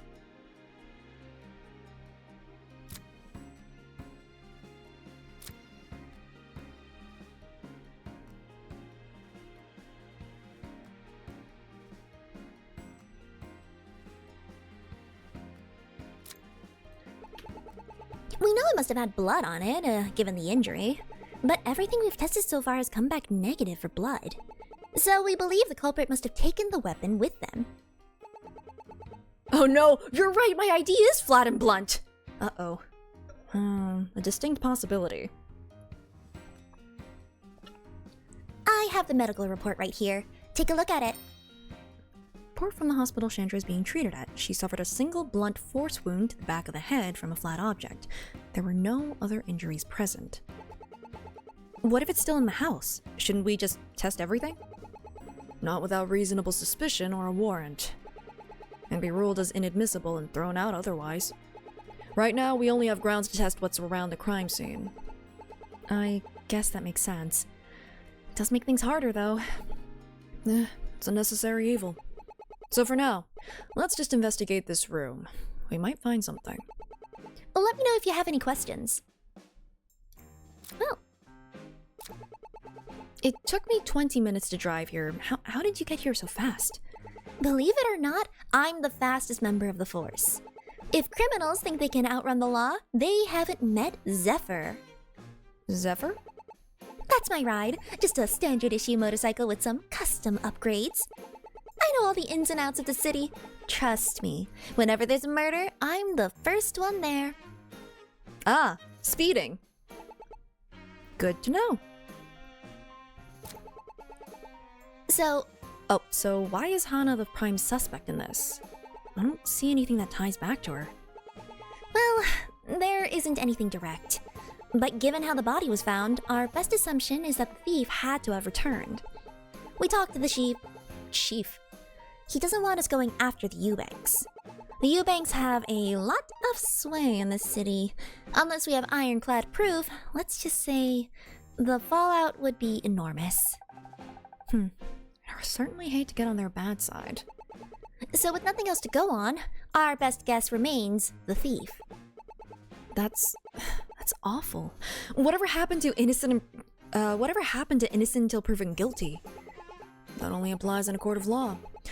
The police have much simpler priorities when making an arrest. So until we find the true culprit, Ms. Yor is the prime suspect. Why the long face? We're here to prove her innocent. Our system isn't perfect, but it'll work out in the end. Far from perfect. I'm surprised you don't mind us hijacking your investigation. Red may seem a bit absent-minded, but really he's dedicated to the core. Even if I tried to stop him, he'd still worm his way into this. Besides, he's the better detective. If anyone can solve this case, it's him. But this is your case. Don't you want to be the one to solve it? Well, Red has his quirks, but unlike me, he has the actual brains to back it up. I'd only get in the way, so guarding the crime scene is the best thing I can do. I got promoted to detective last month because I gave the most speeding tickets, not for my investigation skills. And they put you as the lead detective for homicide? The chief just wants me as an example to the other officers, an incentive to issue more tickets. Don't bring yourself down. I'm sure you're a great detective. We all have our skills. I drive fast and Red finds criminals. I accept that. Well, I haven't. You've been here all morning. You must have uncovered something. Well, there is one thing. The order of when everyone arrived here. First was Mrs. Eubank. She greeted me at the door and led me here. Then the chef came up. He had a frying pan, so I figured he came from the kitchen. After that, Mr. Eubank claimed to have heard a sound and rushed downstairs. See? You have a detective's attention to detail. But that's not all. Mr. Eubank's statement is important. Why is that? Well, if he had heard the thud, he must have been close to the crime scene, right? So I think he must have been in the room upstairs. What's above this room? The victim's bedroom. That can't be a coincidence. Let's go investigate that room. I couldn't find anything when I looked, but you two might be luckier. Then try again. Second look might be all you need. Oh shoot, thank you so much for the raid! Oh good, my raid sounds and stuff have broken. But thank you for the raid! Oh, I managed to turn it on the last second. Welcome in, welcome in. Hope that you had fun with your game. And if you need a rest, go and take it. If not, I'm here Say so, a VTuber, voice actor, and playing some Paper Perjury, which the devs were very kind enough to provide the key. It's an Ace Attorney-like game, and it is pretty fun so far. We are solving mysteries upon mysteries. And we've got a lot of things to investigate. Every single conversation has been giving us more things. This is just case 2. I can't wait to arrest the 1%. Because let's be real, they totally did it. It's a mystery game, yeah. Very Ace Attorney-like. So... but yeah, still at around case 2, so you're not really missing that much. Feel free to stick around. Oh yeah, left side is the detective who's partnered with us, and the one on the right is, the lead detective of homicide, who was promoted to that position because she gave out the most speeding tickets. I'm sure there's a correlation somewhere, but I'm not seeing that one. Anyways, sorry if I sound a little bit scatterbrained. I'm running on 3 hours of sleep. This 1/3 of the brain cell will hopefully solve the mystery. Oh, have a good food. And thank you. Yeah, if you want, you can check out the artist and the rigger in the about of my Twitch. Ven and Q, very amazing. Q is also on Twitch as well. Oh, sweat drop. Red, how long have you been listening? Since about 11 sentences ago. You found the clue. You should find the proof. I'll stay here and watch the scene. You should go. You're way better than me at this. Live fast, investigate the deaths of the young homicide victims. You're right, it does require someone to be very speedy. Take my assistant with you. I taught her everything, so it'll be like I'm there in spirit. Like I needed your help to look at an object and comment on it. You've taught me nothing. Sure, I'll go with you. Want to be there when you find that proof. Oh yeah, other thing, we are playing as a clerk. We shouldn't even be investigating right now, but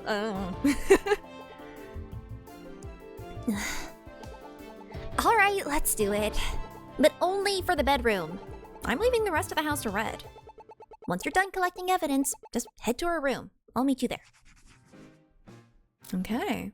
Well, let's take a look at this room first. Oh, that's a lot of things to investigate in this room. Okay.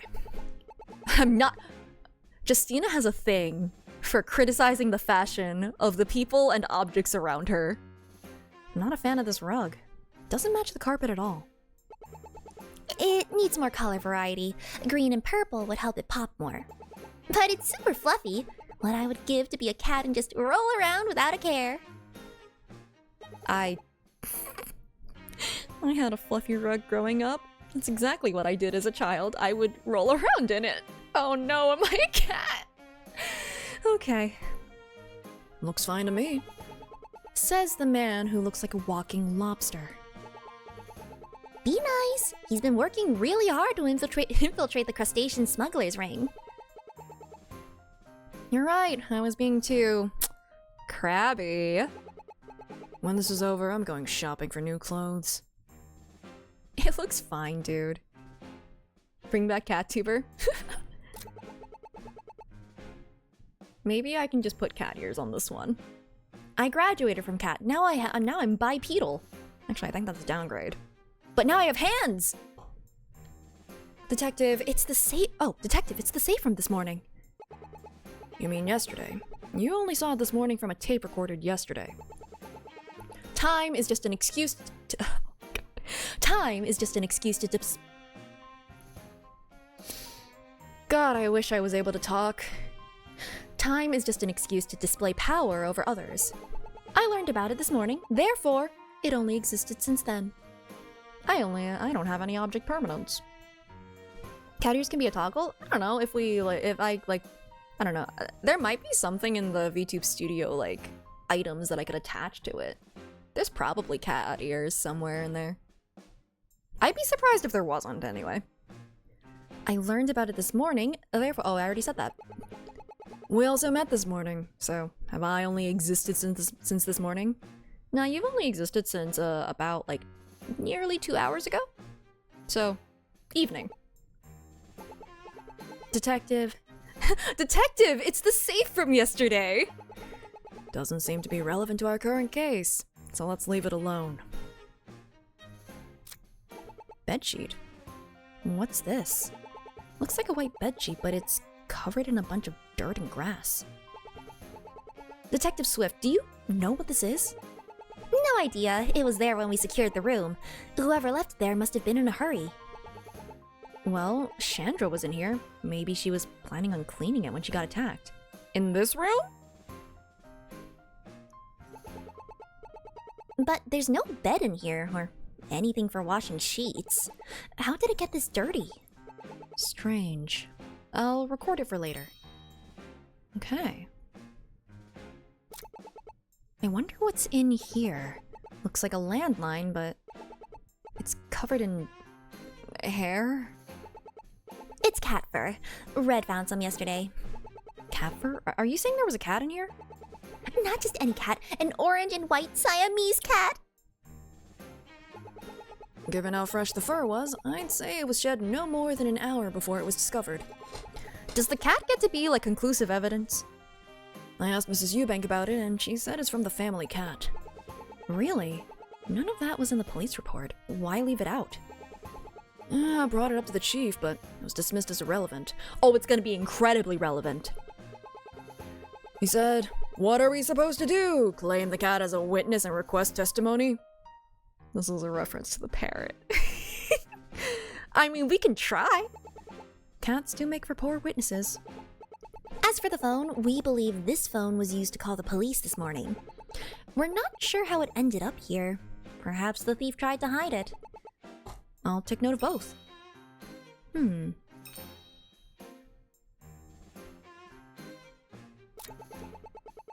keeps a single yellow dress hung up like this? Mrs. Eubank says it's what she wears when watching her husband play golf. She says it's easier to find when it's next to the golf clubs. I'm surprised she wouldn't wear something fancier. She can afford whatever outfit she wants, but she goes for tacky yellow. It's simple and elegant, like her personality. You need a better eye for fashion, Red. There's more to style than just throwing on whatever. I'm a simple man. All I need is something that fits me. I mean, when you have a good jacket, and you have a comfy jacket, you have a comfy jacket. There's some golf clubs over here. How strange. This blue one has had its head polished, but not the rest of it. I guess Chandra was cleaning it when she got attacked. Are we sure about that? Could it have had blood on it? That was wiped off? Potentially? Maybe? I don't know, this looks like a flat iron. That's a golf thing. That's what we thought, but there's nothing in here for cleaning a golf club with. According to the Eubanks, after delivering breakfast, Chandra was asked to clean the blue one. Is there a golf tournament coming up? Maybe Mr. Eubank will use it there. Then why would he want this one cleaned? These clubs are just for show. What do you mean? He keeps his real clubs in his room. These three are his lucky clubs. These three are more to show off, and claims he carried them to a few tournaments he's won. Strange. Why would he want just one clean then? I didn't ask him. Don't worry about it. If it's connected to the case, we can ask him later. Do you think any of these clubs could have been the weapon? We tested them for blood, but they came back negative. I'll add this to the evidence. Okay. So it wasn't used for the... Well, it wasn't a murder. It didn't actually happen. She did not die. But it wasn't used in the head attacking, head hunkering, golfing of the brain. It did not do that. What could it have been used for then? Maybe it has something to do with the stained bedsheet? We'll see. According to this trophy, Mr. Eubank got first place at a golf tournament recently. Is this the only one he's won? There's only one trophy. Did it hit her forehead? I don't think it did. I think it was the back of the head, actually. Apparently, he's won plenty of trophies in the past. One magazine said, a true visionary, when his company's stock goes up, his golf score goes down. How unfortunate. Listen, I feel like if we, press forward, we'll find something. Isn't a low score bad? Golf is about getting the ball in a hole with the least number of swings, so a low score is best. If he's so great, why only display one trophy? You make a good point. Unless he has another room. This room is unusually bare given his previous record. So the culprit came in through this window, huh? Given that the door was locked, they would have had to leave through it as well. But then, why would they close the window? Surely a thief escaping in a hurry wouldn't put in the effort to close it. It does seem odd, but it was closed when we got here. Whoever attacked Chandra must have closed it. Okay. Lower score is better, so only one trophy is a sign of a master. Yeah, the less trophies you have for golf, the better you are at golf. I'm actually a professional at golf. I have 0 trophies. Okay. Shoot, I guess we can go to the bedroom first. I don't feel like talking to the guy yet. Here we are, Chandra's bedroom. Are we really in the same house? This room is a bit bland. Maybe she prefers being minimalist. That or the Eubanks don't pay her enough. Either way, a modest room makes our lives easier. Nobody's in here. Oh no! Where did she go? Oh, not that one. This one. Let's check this chest for clues. You mean this dresser for clues? No, it has drawers that you pull, so it's a chest of drawers. Dressers are short and wide, while chests of drawers are tall and narrow. This is short and wide. Therefore, it's a dresser. Okay, don't you actually me. Is this really that important? Let's just look inside. There's some golf club cleaner and what looks like a camera? Looks kind of like a speaker. Or a webcam, actually. Why would there be a camera in here? The inside seems broken.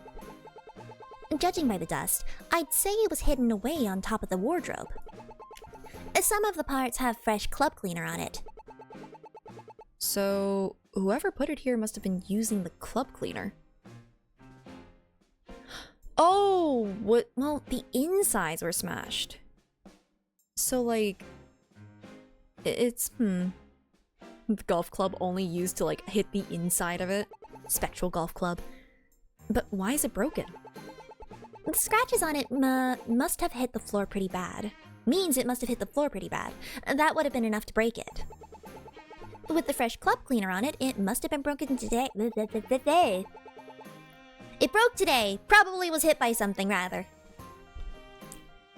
I doubt it simply fell on its own. Just one mystery on top of another. Let's add both to the evidence. Oh, okay. Hidden on top of the wardrobe. Oh, wait. That's how they found out that they were doing the stealing, huh? This room is a bit cold. This window must be why. It's letting a draft in. Why is it open? Did they use the... No. The bedsheet to climb out the window to this room? No. Because the bedsheet is in the trophy room. We found it open when we got here. Did Chandra open it? No idea. Best to leave it alone for now. This must be the window I spotted outside. They did it to let out the smoke! Obviously. I mean, no, why would you do that when it is a brisk London winter out there? I'm never gonna let that go. For a maid, there sure is a lot of cat fur in here. Especially around this wardrobe. I wonder what's inside. A cat? What the? What? Talking cat? Aha! You finally found me. You finally found me. I've been waiting here forever. Now hand over your badge, Miss Detective. You were in here the whole time? Hang on, you know her already? Of course, she's... V. My name's V. And this is my cat, Toasty. Nice to meet you both. My name's Justina. I'm here to help out with the investigation today. You guys have, like, a similar haircut. A lion is a cat. Oh my god. The lions! So, this is the Eubanks cat? He's super cute. I think he likes you, miss. Whoa. So, why exactly does she want your badge, detective? I may or may not have promised to play hide and seek with her this morning, and I bet my badge on it. Turns out she's really hard to find. Have you really been in here this whole time? Yep, and since you never found me, I won. Now give me your badge. But I did find you. No, you didn't. The green lady found me, so it doesn't count. She takes hide and seek seriously. Hey, let's worry about the badge later, okay? Right now, I want to ask you a couple of questions about today. Oh. The cat's an accomplice! Well, Toasty and I are really tired, so we're having trouble remembering things. Maybe you could jog our memory with some money? Oh my god, they're actually accomplices. You want us to pay you? Father tells me that information is worth more than gold, so I'm not gonna talk to you for free. Well, we will be back to your extortion after these messages. This kid is certainly a kid. Yeah, I will be back.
I see that y'all are gambling again.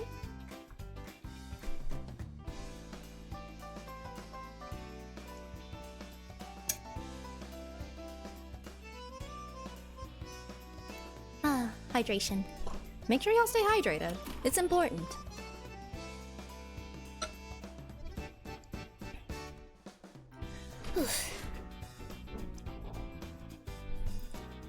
I wonder if this is the cat that we get to befriend, though. It seems like this cat's already taken. Unless, like, I don't know, the parents both get arrested and then we have to take in the kid. I hope that's not what happens. That would be really bad. I'm not ready for parenthood.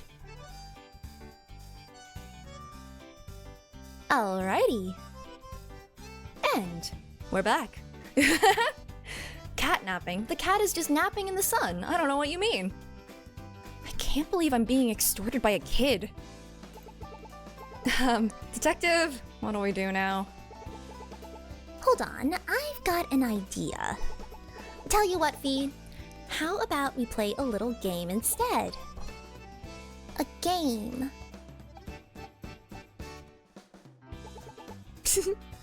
We're listening.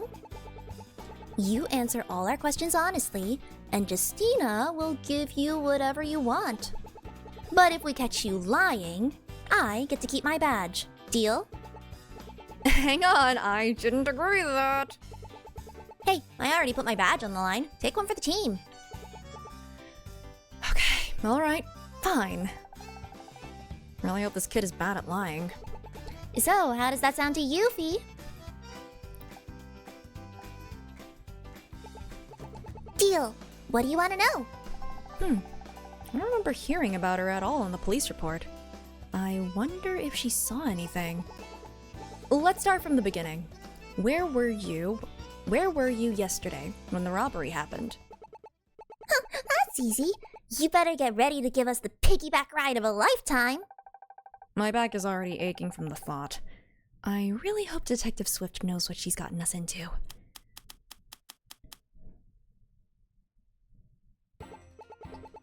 Well, before all the police came, Chandra wanted to play hide and seek. Toasty and we decided to hide in the kitchen. I waited there for a while, and by the time I came out, all the police were there. Chandra never found us, so I won.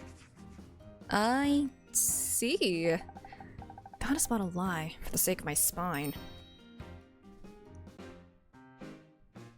Wait, but cats aren't allowed in the... Okay, I think I found the contradiction. There's so much cat fur around this wardrobe. Cats tend to shed more during the spring to prepare for the summer heat. Given that it's April, this amount of fur is normal. Cats know no bounds. Some of the wallpaper is peeling. Yeah, I noticed that earlier. We should check it out. Leave no stone unturned. But what if we make it worse? That's just wallpaper. We can fix it up. Alright. Oh my. Look behind the paper. There's a small hole. I think this must be some kind of storage space. Do you see anything in there? Looks like a filing drawer. There's a bunch of important documents inside. What do you mean? Insurance paperwork, medical documents, Chandra's passport. It's all properly labeled. Hang on, there's something missing here. I can see a spot for a file, but there's nothing inside. I'll note this down. So this is the stuff that proves that the, Eubanks were guilty of, you know, money laundering? Or something similar to that. That missing spot. We should check this. We should check this for prints. Do you have it on you? You won't believe this. Chandra's prints are here, but there's another set of prints too. Whose? Mr. Eubank himself. Wait, how did you identify those prints so quickly? I carry a small device for it. It holds a small database of prints that it can quickly check against. We got a sample of everyone's prints earlier. These prints are pretty fresh too. I'd say they were left today. Science can tell if fingerprints are fresh? Well, over time, they probably break down because fingerprints are just kind of the oils and stuff left over from your hand, so... It's not science. The paper is still sticky. So, no dust on it from being exposed for too long. That too. So it had to have been peeled today. If the fingerprints are on the sticky side, that means it showed up today. Wow, she knows her stuff. Okay. I'm gonna make sure to take that into my discussion with the guy. 2 kinds of evidence from 1 clue. Nice work. Yeah. What's wrong? It's just... I was here earlier. I didn't bother to check behind this wallpaper. I could have found this. But you found those prints, and you noticed that missing file. And if you hadn't come here, no one would have found it. But we did find it. It's a 2-person job. Let's just keep investigating. Okay. I should talk to her about this after the case. Aww. This painting looks so sad. The mountains are crying out in pain. Crying out in pain? Yes, look at the one on the far back. Its side was chopped off. A chip that size could only be missing because of human activity. That or the artist just didn't notice. Of course the artist noticed.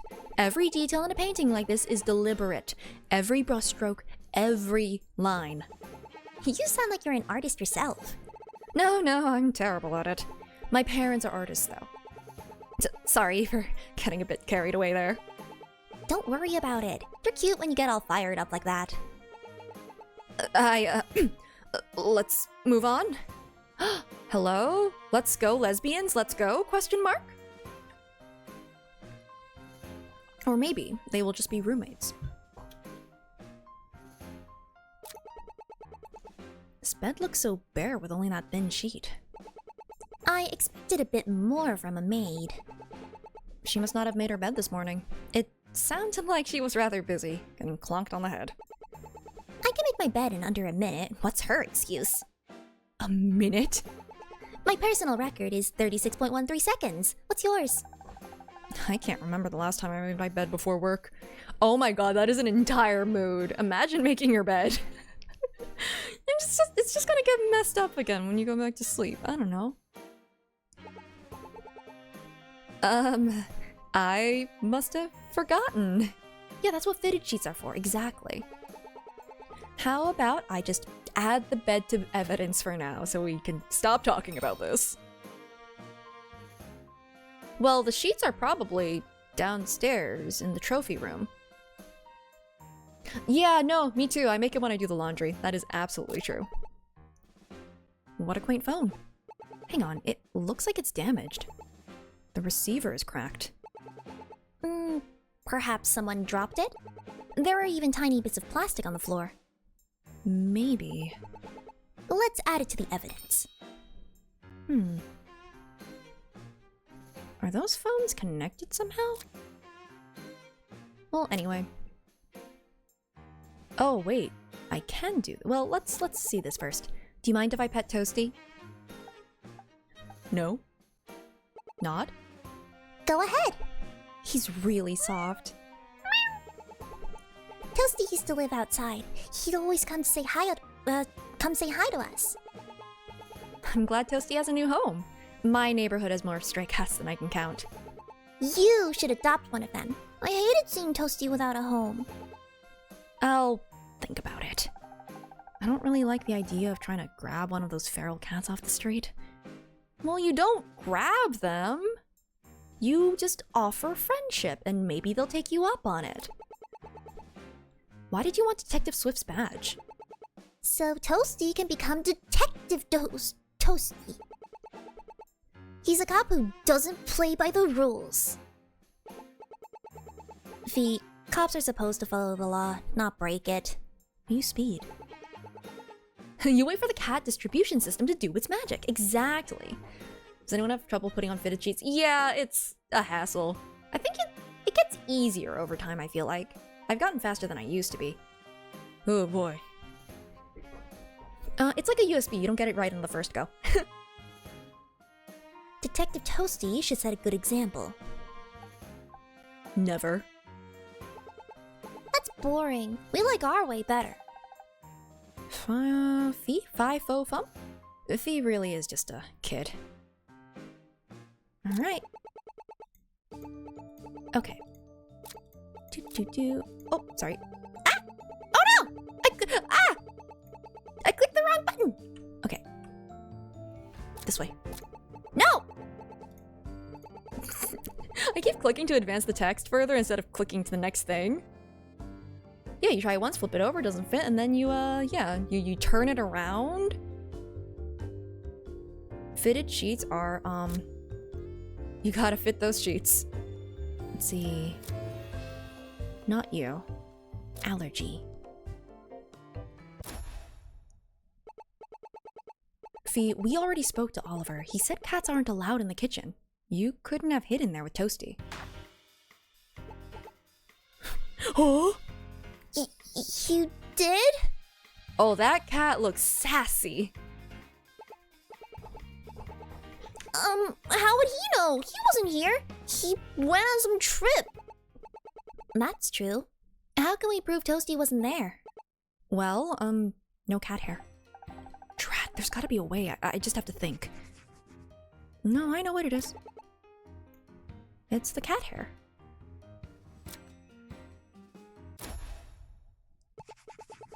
Fee, Toasty likes to shed a lot, doesn't he? In fact, everywhere he goes, he seems to leave a trace of it. But I don't remember seeing any sort of cat fur in the kitchen. If you had really hid there with Toasty, there would have been cat fur all over the place. And poor Mr. Curry would have been sneezing like crazy. Fine! You win! I wasn't in the kitchen. And keep your stupid badge. I didn't want it anyway. Whew, good work, Justy. My dad is safe. Justy? Sophie, if you weren't in the kitchen, then where were you hiding? Toasty can't remember. This again? Okay, I think, Justina, there's gotta be some way to figure out where she was. Do I have that? Do I have that? Wait, wasn't there cat fur in, like... Yes! Oh, she was a witness. Okay. Fee, we found cat fur in the trophy room. Detective Swift said she found it yesterday, and it was no more than an hour old. So I think you and Toasty were hiding in the trophy room when the robbery happened. But... Okay, I was hiding in there. But you can't tell anyone. Fee, why didn't you tell the police about this? I'm not supposed to go in there, and Toasty isn't either. I didn't want to get in trouble. If Father found out, he'd try to take Toasty away. I couldn't let Toasty go back in the wild. I need you to tell us about what happened yesterday. It'll help us find out what happened to Chandra. Do you promise I won't get in trouble? We promise. Well, I heard Chandra and someone else there. I think they were taking stuff out of the safe. I got really scared. I told Oliver about it. He always knows what to do. Hang on, Oliver knew? He never mentioned that. I was scared about what might happen to Chandra. Father started being really mean to her, and I thought Oliver could help her. Oh no, you don't think... Let's not jump to any conclusions yet. We'll make a note of this for later. Thank you, Fee. You helped us out a lot. And so did you, Toasty. Can I get a piggyback ride as thanks? Yeah, Genji. Don't encourage her. Okay. Well, that is interesting. Oh, I still haven't investigated the office, but I can go back to the kitchen and talk to Oliver about this. Or, heck, I could even talk to... Oh, no, I can't. I thought I could talk to the... Why did I forget his name? I'm real good at this. Hunt. Well... I'll go back to the kitchen.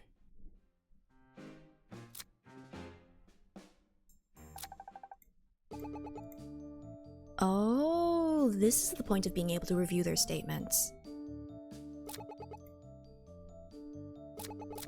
Ah! Stayed here in the kitchen cleaning until I heard she was well... This... Wait... Hold on.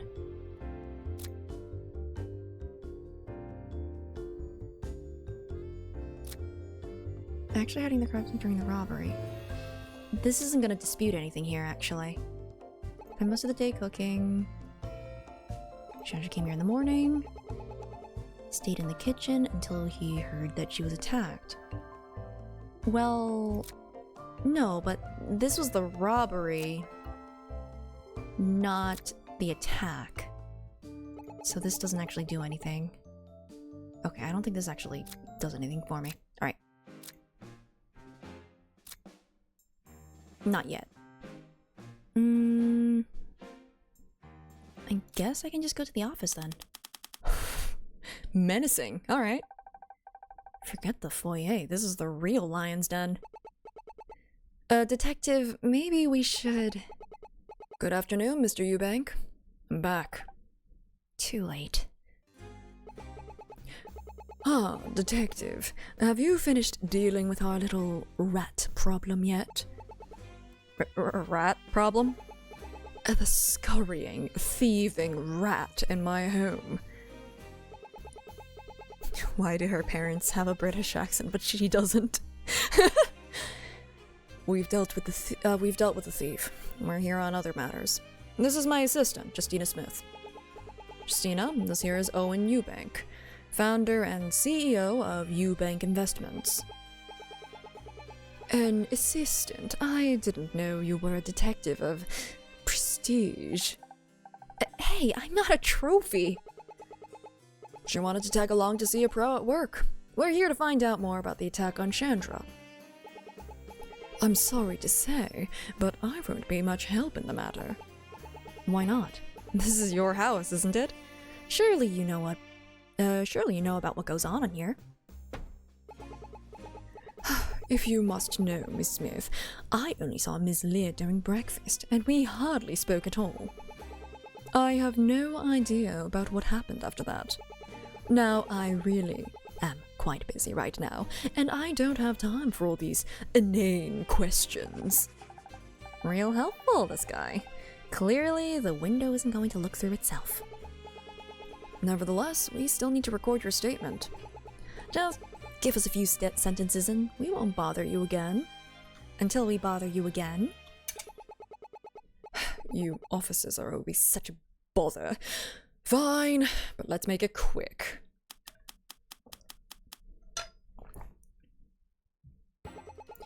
Around 7:30 this morning, I went down to the dining room to have breakfast with my family. Miss Lear came to serve us the food, and that was the only time I saw her. After that, I went straight back to my office, where I remained for the rest of the we have proof. For the rest of the morning. Not long after, you all showed up and told me Miss Lear had been attacked. I don't believe you! Thank you for your cooperation, Mr. Eubank. We'll need to have a look around and ask you a few more questions, and then we'll be out of your way. Ms. Assistant, let's get to work. Right. Let's investigate first. There are quite a lot of history books here.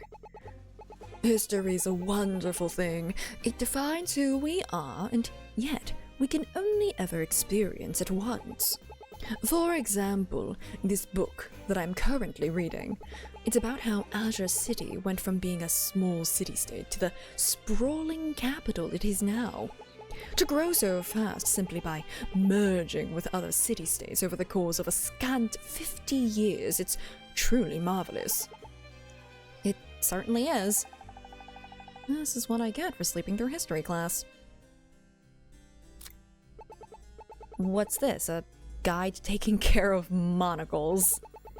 I didn't think they actually wrote books on this. A monocle is a gentleman's best friend. It would be a crime to not keep it clean. Gentleman's best friend? Doesn't your wife wear one as well? Hers is a simple accessory. Mine is a prescription. I can't see with my left eye without it. I don't know which of those statements surprises me more. Let's see what's on his computer. I don't think he's gonna let you get away with this one. Is this a video game? Melody Man 12. Stop snooping around. So sorry, but I have to ask. Why would a man of your age be into video? I mean, what are we doing here today if not playing video games? I'm only in my 30s. I was there when Melody Man started fighting for everlasting music. I see. I guess even Owen had a childhood. Lamp. This is an expensive lamp. Looks like the price tag is still on it. This thing is worth more than my entire month's salary. Be careful around that. I already had to replace that lamp once. What happened? That nuisance of a cat came running in here and knocked it over. A whole lamp? That cat must be all muscle. If it were up to me, that cat would have never stepped foot in this house. What stopped you? My wife. She was determined to take that cat in. Once that woman sets her mind on something, nothing can stop her. I see. Alrighty. Mr. Eubank, I understand you asked Chandra to clean one of your golf clubs today? May I ask why? A friend of mine wanted to borrow it for an upcoming tournament. Since those are my luckiest clubs, he hoped it would give him an edge. He was supposed to come today, but we had to reschedule. Reschedule? Yeah, I bet. Seems like he asked Chandra to clean it by chance. Mr. Eubank, I was reviewing the case file for the robbery this morning. I have to ask, why does Chandra know the code to the safe? Do I need a reason? Well, no, it's just odd. If you must know, it's because she's a trusted employee. She did a lot of the accounting work. Giving her the code made things easier for the both of us. Does that answer your question? Yes. Doesn't add up. If he's embezzling money, then why would he trust Chandra? Did he have some reason to believe she'd keep it a secret? I should go over his statement again. Okay. I believe... this. You were not in your office all morning. Because... we found your fingerprints. Mr. Eubank, as part of our investigation, we searched Chandra's room. Inside, we found a small hidden filing cabinet. If you were in your office all day, then why did we find your prints there? Oh no, his monocle! Oh, it's a good thing he's rich and he has like 20 monocles in his pocket. Oh, why? I must have touched it some other time. That drawer was covered behind freshly peeling wallpaper. Those prints had to have been left today. You can't be serious. This is an outrageous invasion of privacy. Who authorized you to start dusting my house for fingerprints? We have the right to test for fingerprints as part of our investigation, so long as we have just cause. Now, you can either confess here, or we can do this at the station. Is this really how you treat innocent bystanders? Only the ones who are lying. Now, start talking. I needed to speak to Miss Lear over a delicate matter. Oh my god, no, my phone. It is making sounds at me. I've made it not make sounds at me. I went there for that. We need a warrant to look for the assault weapon. That's the, to test for, blood and stuff. I think fingerprints might, I don't know. Oh, no. We needed probable cause. Because we were asking if we could just test everything indiscriminately, and it's just like, no, we can't do that. And we did have probable cause this time, because it's like, what's up with the filing cabinet? Maybe. Possibly. My 1/3 of a brain cell is certainly trying. If you just give me a moment, I can explain all your worries away. Possible cause, maybe cause. No one could have known she was in her room. Me visiting her is unrelated to this assault. That's why I kept my visit to myself. It was all just a massive coincidence. I should listen to his statement again. He might be lying again. Okay. Let's see if I have anything.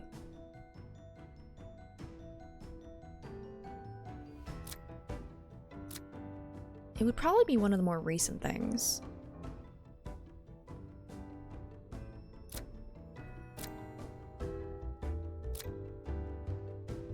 Actually.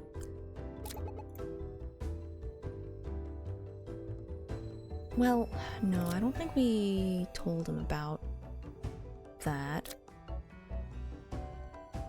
Maybe?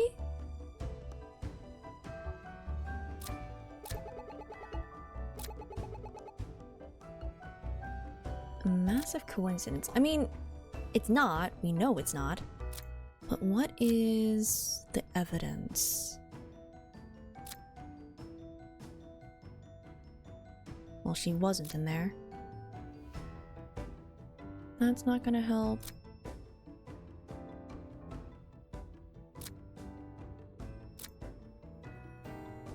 I mean, I would assume it has to be the stuff in the filing cabinet. I don't feel so certain on this one, but I'm gonna try it. There doesn't seem to be a penalty, so...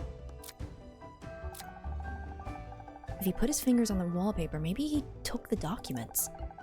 How would he know Chandra wasn't there to stop him? Maybe a different piece of evidence is better here. Oh! Wow! Quick, you're being dumb! Alright, how would he know that Chandra...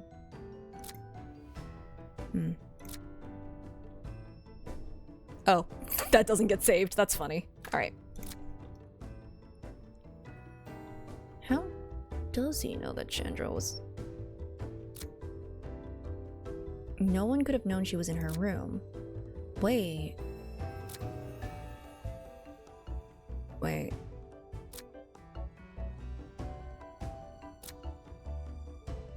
Oh, is it Chandra's fingerprints? No, she didn't have that there. Hold on, Oh no. I actually don't know. I hit the 2/3 chance where I don't get it. Okay,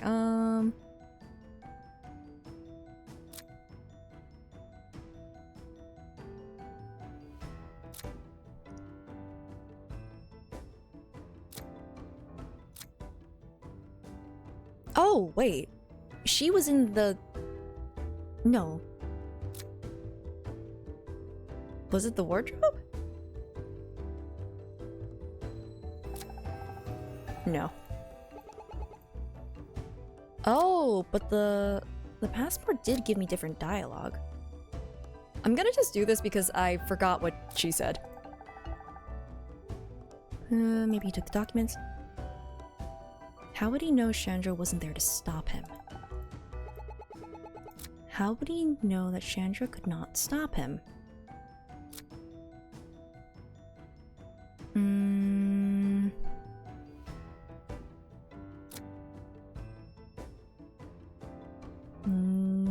Camera?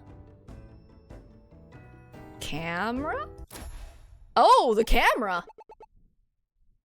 There is a way someone could have known. I'm just holding out like 5 different objects to him and just kind of seeing how he reacts. We also found a camera in that room. Before it was broken, someone had been spying on her. That person could have been you. I don't know what you're talking about. I never put any camera in there. We know that Chandra worked with a thief, that you were suspicious of her. You should have reported it to the police. It was an internal matter. I needed to deal with it myself. This is beginning to sound like a clear motive for assault. But how dare you? You can't possibly presume I attacked her. Why else did we find your fingerprints in that room? Why else would you have been spying on her? I went into that room, but not to attack Miss Lear. There was something important in there that I needed. Once I had it, I left. I have a witness who can verify as much. Oliver came out of her room. Oliver was there? He didn't tell us that. What was he doing there? I didn't ask. He just said she wasn't there and then he left in a hurry. So, tell me, just what were you looking for in that room? That's none of your business, detective. It's fine. I already know the answer. This morning, our thief told us something very interesting. She mentioned that the charity money was wrongly calculated. I think Chandra had proof of it. So I'd wager a guess you took it, and then tried to end her life to tie up the loose ends. I would never harm her. That charity money was perfectly calculated. You have no grounds to doubt that. So what are you hiding from us? Let's hear it.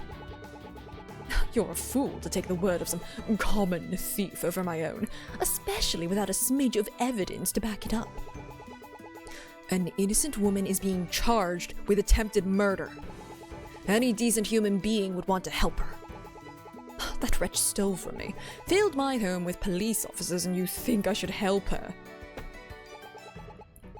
I have no sympathy for her. She's getting what she deserves. You can say that to her face after I drag you back to the station. Detective, you're taking this too far. He's right. We don't have any proof of any of this. Escalating things is only going to cause more problems. Seems your little assistant here has more sense than you. I will have your job for this, detective. One phone call to the chief of police, and I'll ensure you never work in this city again. Let's go, Justina. We'll solve this case ourselves. I can't believe him. We're going outside right now. Well, we can also go and talk to... Oh! Detective, what's gotten into you? Sorry you had to see that. I should have handled things better. You're right. You should have. Do you have any idea how much trouble you've gotten us in? Did you hear what he said in there? You could lose your job over this. I stand by what I said. He knows more than he's letting on. Maybe so, but that's no reason to accuse the man of attempted murder. You can't reason with his kind. Being nice to them will only let them take advantage of you. His kind? Like guys with monocles? The rich. The people who have enough money to change the world but would rather hoard it all to themselves. They'll do anything to cling on to their power, no matter who they have to hurt in the process. And that's why he'd embezzle all that money. If bringing him down means I lose my job, then so be it. If he's so wealthy, why would he risk embezzling even more money? Because he can. Well, I think you're wrong. We have no... Well, I mean, he's kind of a jerk. We're not even a detective, to be fair. Yeah, we can't lose our detective job. We have no reason to think he's a bad person when we have no evidence. Sure, he was a little rude and he did lie to us. Twice. But I bet there's more to him than that. You're naive, Justina. But you're right. I shouldn't have acted the way I did. It's just... the Claus orphanage is very important to me. Well, I let that cloud my judgment. Sorry. Apology accepted. But why is the orphanage important to you? That's a story for another time. We have a case to solve. Right. I think it's time we pay a visit to Mr. Curry. Do you have anything else to say? Oh! You do have more to say. You're pretty friendly with the chef. A wise detective always befriends the cook. That way you get the best snacks. So, it's all just for the food? Not just the food, Miss Assistant. I was hoping you might have seen something.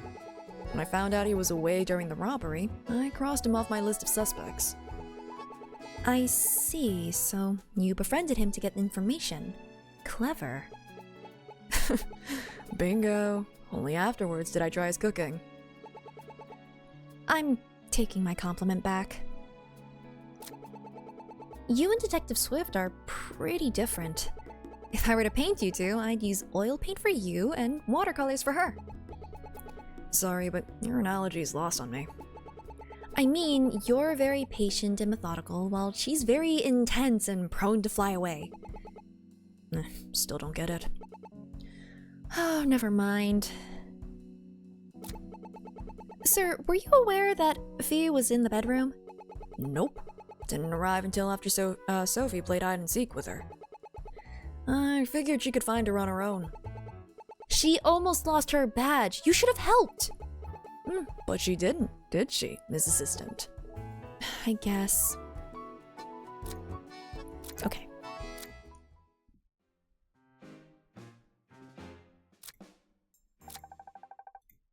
Alright, you said... right here.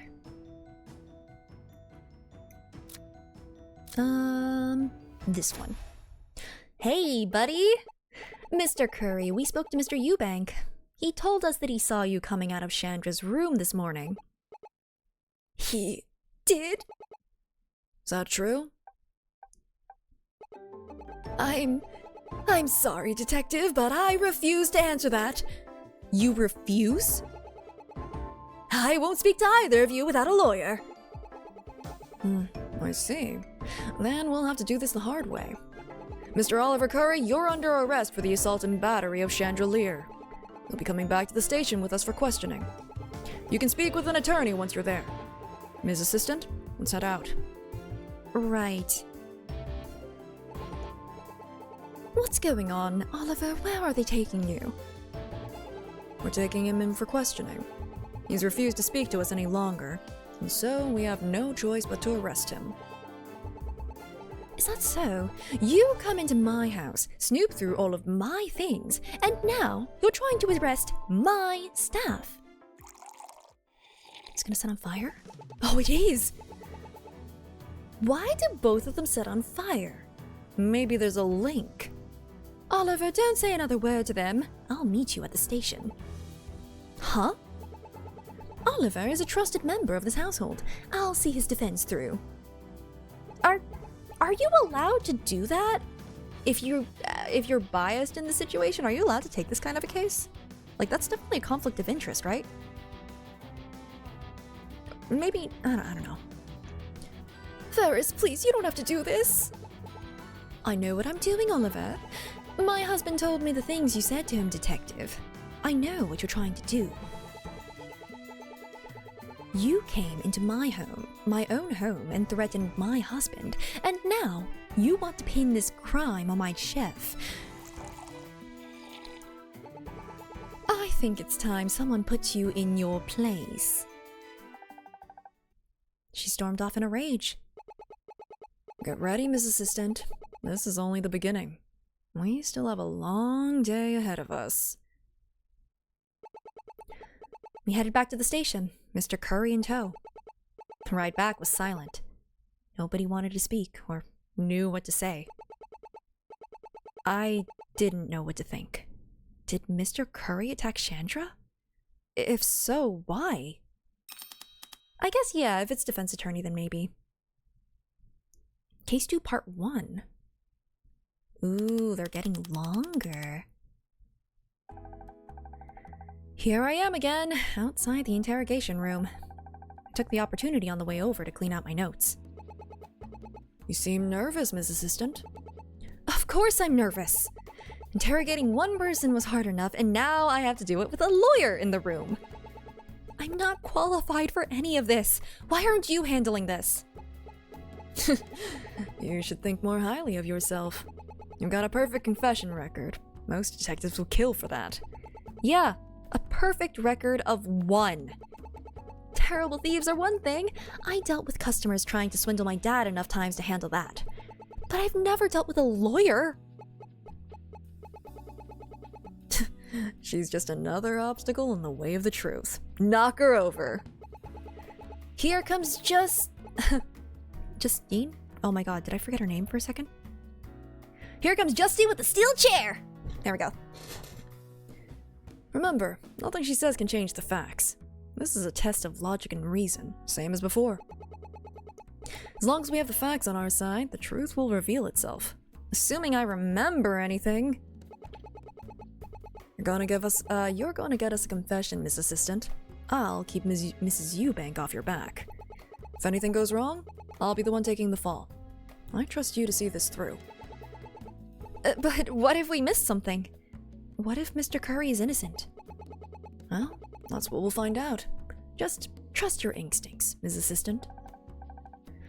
Breathe in. Breathe out. Okay, let's go. Hold it! Anyway. Hold it. Ms. Earl, what's wrong? Ernest, I don't know what you did back at the estate, but the chief. Oh my god, it's because I said chef earlier. But the chief is livid. He wants you in his office immediately. The chief will have to wait. We have an interrogation to conduct. This isn't even your department, Ernest. If the chief finds out... Have I ever led you wrong before, Sue? I need you to trust me on this. Keep the chief busy. I'll handle him after this is done. I never saw you. But if you two mess this up, I won't be able to protect your jobs. This applies to you too, Justina. No. If I lose this job, I don't know how I'm going to pay my rent. Don't worry about that. We have everything we need to win this case. But we only proved you went to Chandra's room. We don't have the grounds to arrest this man. When the police arrived this morning, Ferris was with Detective Swift, and Owen was snooping through Chandra's bedroom. Oliver is the only one unaccounted for. I hope you're right, Detective. Let's get started.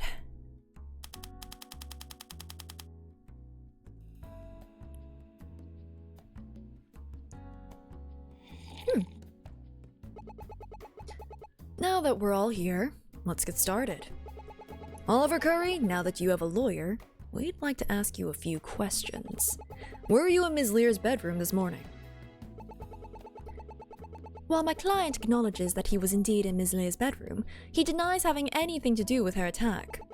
My client was simply looking for Ms. Lear, and upon finding out she was not in her room, he left. I wish it was that simple. Someone attacked Ms. Lear, and it wasn't the thief. Ms. Yor and Ms. Lear were working together. She'd have no reason to attack Ms. Lear. Have you considered that they may have had a falling out, Detective? Perhaps this Ms. Yor wanted the money for herself. Either way, my client is not involved. Mr. Curry, why were you really in Chandra's room at the time of the attack? I was just looking for her, I swear it! Why were you looking for her? Does that matter? I have a right to privacy! You don't need to answer that, Oliver. Look, Detective, I don't care what sob story that thief gave you, but you have no grounds to try and pin this on my client. Anna might be a thief, but she wouldn't simply kill her dearest friend. I'll stake my badge on it. You have no proof my client was at the scene of the crime, only at Ms. Lear's bedroom. We'll see about that. Mr. Curry, just give us your official statement as to your movements at the time of the crime. Tell them the truth, Oliver, and this will all be over soon. Oh man, I can't wait for him to lie! First course, visiting Chandra. After finishing breakfast, I decided to speak with Chandra privately. I thought she was in her room, but when I looked, she wasn't there. Looking back, she must have been in the trophy room already. After all, she called the police from the phone in that room, and that's where you found her. Then I passed by Mr. Eubank on my way back to the kitchen. That's where I remained until Chandra was found. I knew this would be harder. It's too soon to give up. If Oliver is the one who attacked Chandra, then she couldn't have been attacked in the trophy room. Think of what would have to be true for that to be possible, and you'll find the answer. A way to prove Chandra wasn't attacked in the trophy room. Do I have anything like that? Here's the thing. The bedsheet, it feels like, it feels like she was moved, and there was also a broken phone. So, she might have made the call from that room and not the trophy room. But I don't think I can present that one yet. At least I don't think so. Watch out, he has a spatula! And also a frying pan that's on fire. I feel like we shouldn't have let him take that with him. He is A space romantic as opposed to A no space at romantic. I'll just question everything. What exactly did you want to talk to her about? Don't answer that, Oliver. Miss Smith, why is that at all important? My client has a right to privacy, you know. Unless, of course, you can shed some light on the matter. Oh. Do I have anything? I'm gonna try. I don't know if it'll let me. That conversation is critical. It could explain why Oliver attacked her. You really don't give up, do you? Oliver, tell her what you were talking to Chandra about. Dinner? I was going to ask her about dinner preparations. Happy now, Miss Smith. You've thoroughly wasted all of our time. There's no way that's the truth of the matter. He's lying, I know it. But I don't think pressing any further is going to do any good. Better move on.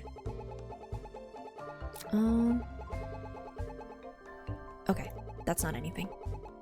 Am I a lawyer or a detective? Neither! I'm a clerk! And this is definitely paperwork. Did you have some reason to believe she'd be in her room? Well, after she delivers breakfast, that's normally where she goes. But wasn't she asked to clean Mr. Eubank's golf club? Why wouldn't you think to check there? We could spend all day asking whys and why nots. My client checked her room, not the trophy room. Unless you have proof otherwise, let's move this along. Actually, do I have anything that pins him in the kitchen?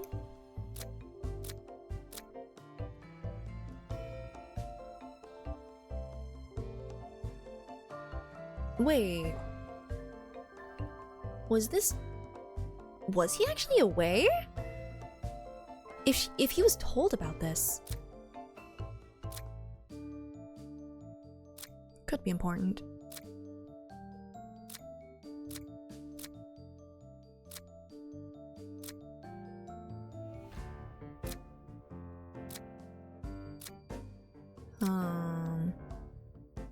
Either the bedsheet or this confession.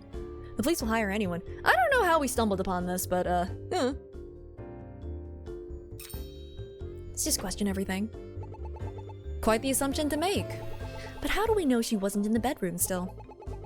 I just told you I didn't see her. Well, yeah, but maybe she was hiding in the wardrobe. And why, pray tell, would she be doing that? I have some more questions to ask you. Let's continue. Okay, that one's a dud. That's where we think she called from. But she could have called the police from anywhere. Then how exactly did her body end up in the trophy room? I shouldn't have to explain this to you, but bodies don't teleport. Maybe the culprit moved the body. You think we wouldn't notice someone dragging a body around the house? Fair point. Still, something doesn't seem quite right about all this.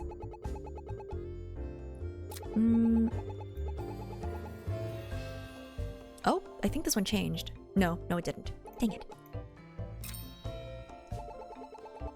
It was the Bobby again. Did Mr. Eubank say what he was doing there? Like, say, looking for something? Ooh, you're angry. You've slandered my husband enough for today. Leave him out of this. Lesson learned, don't bring her husband into this. Why didn't you just keep looking for her? Seems a little strange to just give up so easily. I can't just leave the kitchen unattended for too long.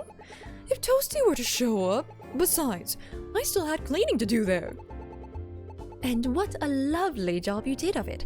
That kitchen was immaculate. You can slander him again tomorrow. You've reached your quota for today. We'll be back next week. Okay.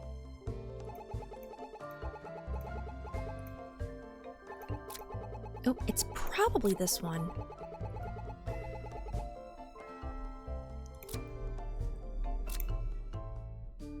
No, it's been disconnected, so that's not gonna help. Oh wait, no, that's been disconnected. How is she gonna call from that? I don't know which phone to present, but something about this doesn't seem right. I don't know which phone. Maybe this phone. Okay, this phone. And then I'll pull out the other phone. I got 2 phones, 2 hands though. I can just present both of them at the same time. It's true, Mr. Curry, that there's a phone in the trophy room. However, Ms. Lear couldn't have used that phone. When we checked the trophy room, that phone wasn't even connected anywhere. Preposterous. Huh? How do you know that phone was disconnected prior to the attack? Have you considered that the thief could have done that to try and cover their tracks? Besides, where else could she have called the police from? I'm glad you asked, Mrs. Eubank. Allow me to show you. This is what Ms. Lear phoned the police on. There's another phone in Ms. Lear's own bedroom, which had been damaged, almost like the phone was dropped. The voicemail she left was abruptly cut off when she was attacked. The phone breaking would explain that. That's complete conjecture, Ms. Smith, and you know it. How do you know that Ms. Lear's phone wasn't already broken? Ms. Lear was in the trophy room. We already know this much. Allow me to explain. Oh, rebuttal. We've already established that Ms. Lear was in the trophy room. Not only is that where her body was found, there's also a solid reason. Owen had asked her during breakfast to clean one of his golf clubs. It is clear she never had a chance to do so, as the thief intercepted her then. I thought Oliver would be the only one we had to question. It's her job as a lawyer to speak on behalf of her client. Don't let it get to you. If Oliver's guilty, her argument is sure to have a hole in it. Oh. They're after her! But yeah, we're gonna get a hole in one. Maybe they're after my pun. And what if Oliver is innocent? If that's the truth, then that's what we'll reveal. Don't focus on finding a lie, rather why the evidence doesn't support her claim. Okay, but like, the polish was in her room. There's no way she actually went into that room first. I just don't know which one to dispute it on, but it's probably this one. Okay, it's not this one. There's no way she could have been cleaning the club in the trophy room. However, Mrs. Eubank is claiming she never had the chance to. I just need to prove her wrong. Okay.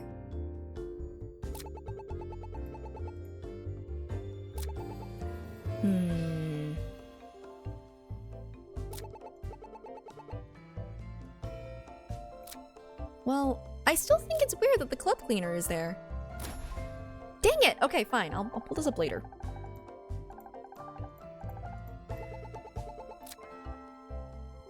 She never had the chance to. Oh, shoot. Ah, my heart cut off! Wait, do I have a hard cutoff today? Oh wait, I might not. Oh wait, I'm dumb. Okay, I think I can go over a little bit today. Might just be a today thing, though. Am I okay? My brain's on fire, just like her teacup was on fire. And the frying pan was on fire. But I think I can actually keep going a little bit. I do wanna solve this.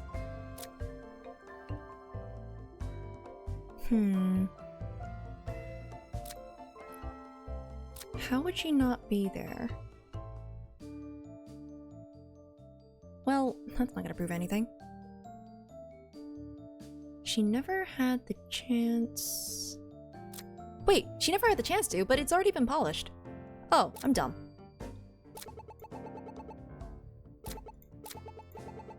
There we go. I'm silly. Mrs. Eubank, Chandra was asked to clean that golf club, was she not? She was, but she clearly never got the chance to do so. But there's an issue there. She did. We found the golf club partially cleaned. She must have been interrupted while cleaning it. Well, I suppose you're correct. It's clear the thief attacked her while she was cleaning. My argument stands firm. I wouldn't be so sure, Mrs. Eubank. There's a critical flaw in your theory, and I can prove it. Ms. Lear couldn't have cleaned the club in the trophy room, and this is why. Oh, the thing I was trying to present like 3 times earlier. The cleaner for the golf club is found in Chandra's bedroom, not the trophy room. It's clear that Chandra took the golf club into her bedroom, and as she was cleaning it, she called the police. That's when she was attacked. Hang on, how do you know she didn't just wet a rag with cleaner and take that to the trophy room? Akin to bringing a packet of ketchup instead of an entire bottle. That would be impossible. There's nothing in the trophy room with golf cleaner on it besides the golf club. Then how did the club get downstairs? Why is the cleaner upstairs but not the club? If our culprit wanted to make it seem like the trophy room was the real crime scene, they would need to move the golf club. They brought the club down with Chandra, but since the cleaner was stashed away in her dresser, they likely didn't notice it. Critically, whoever attacked her must not have realized that Chandra hadn't finished cleaning the club. Completely baseless. This is all nothing more than just a pet theory. And there is one thing you've overlooked during it. And what would that be? You've yet to explain why exactly Ms. Lear would call the police from her bedroom. Allow me to explain. A tea poorly brewed. If Ms. Lear was in her room, why exactly would she call the police? If she was in the trophy room, it's likely that she saw the thief returning to the scene of the crime from the window. Therefore, she decided to call the police, fearing the worst. On the other hand, nothing in her room would cause her to call the police. The missing thing in the file cabinet. Oh, hey, I don't even have to discuss it. I can just go right in. It's the stolen thing. It's not the stolen thing. Oh, wait, no, it is. Here's the reason. Something was stolen from her. We checked her room and there was a missing document from her room. Pray tell, what would that be? Well, we don't know, but it could be important. Oh, okay, so this is not correct, but it is a reasonable assumption, so it gets its own special dialogue. Okay. Do you even know why it's missing? Well, no, but we might know. Might is not enough. You need something more tangible as proof. Ouch. Better try something else. Okay. Let's take a look. Why would she feel... Maybe it's this? Maybe she saw the camera?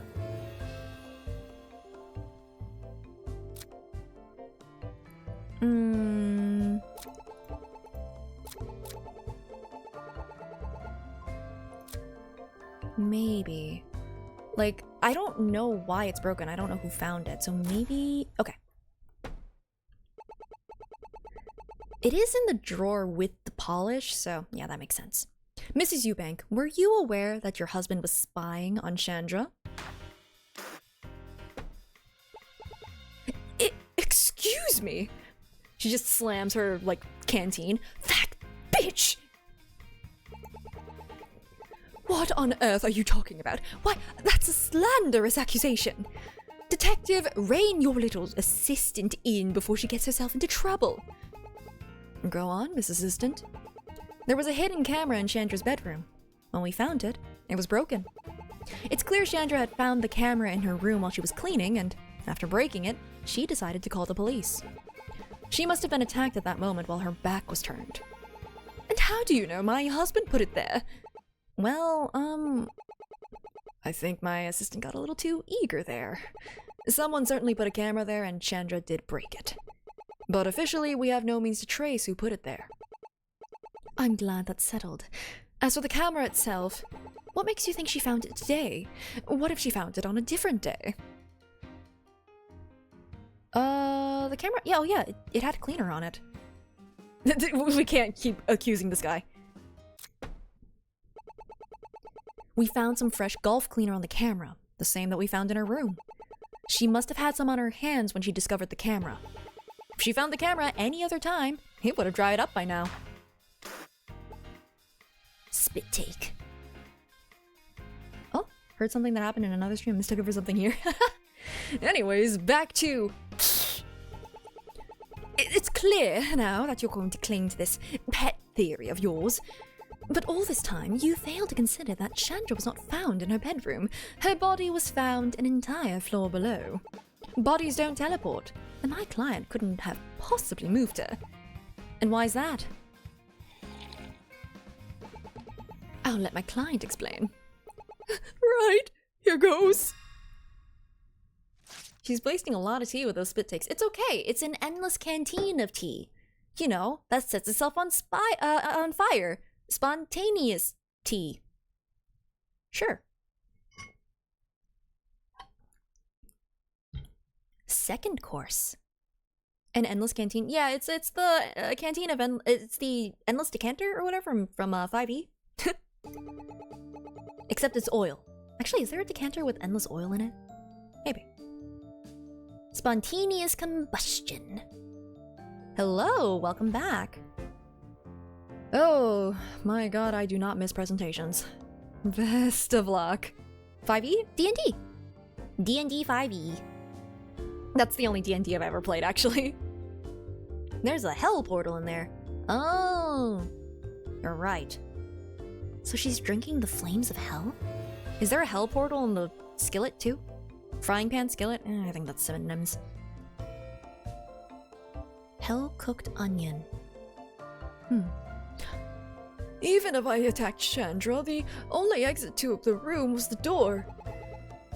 Mr. Eubank saw me leave the room. He would have noticed me carrying her body. If Mr. Eubank was in Chandra's room the whole time, he would have found her. That is why I could not have attacked her. Oh. How I present, you'd be surprised how I used to have extreme stage fright. Anyway, I will be right back. I need to refill my water, actually. Maybe it's Blippi. Maybe it's not Jim and it's Blippi. But yeah, good luck on all of your schooling stuff, guys, if you can still hear me from the void. But I will be right back with some more water.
Ah, yes, I'm dissociating. That's just what happens when you're faced with interrogation. When you're underqualified for the position, you just dissociate a little bit. But yes, hello, I am back.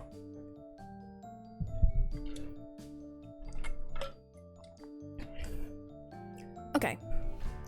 If Chandra was in the room with Oliver, isn't that enough proof? The body was found on the floor below, so there is still room, for doubt. No judge would ever accept a guilty charge without more evidence. What about a pro-police judge? Because that's corruption! Don't do that! He could stack the deck in our favor. Don't be silly. Judges are picked randomly. I don't just have one judge to handle every case we come across. Oh, wait. Is that another little poke at Ace Attorney? So much for doing things the easy way. Okay. The only exit to the room was the door, but what about the window? Can I present the window? I can! Actually, Mr. Curry, there is another exit. The window. The window? You think I threw her out the window and she landed in the room below? You wanted another exit. The window is an exit. If that's your angle, then you really are desperate. It should be obvious why the window couldn't have been used, but allow me to explain it for you. Out of the window. It's simply impossible that Miss Leigh was moved through the window. A fall from that height would have left noticeable injuries. However, the only injury she had was a head wound. Unless you have some way for a body to move down a story without getting injured, your theory is moot. But what if there was a bed sheet? Woo!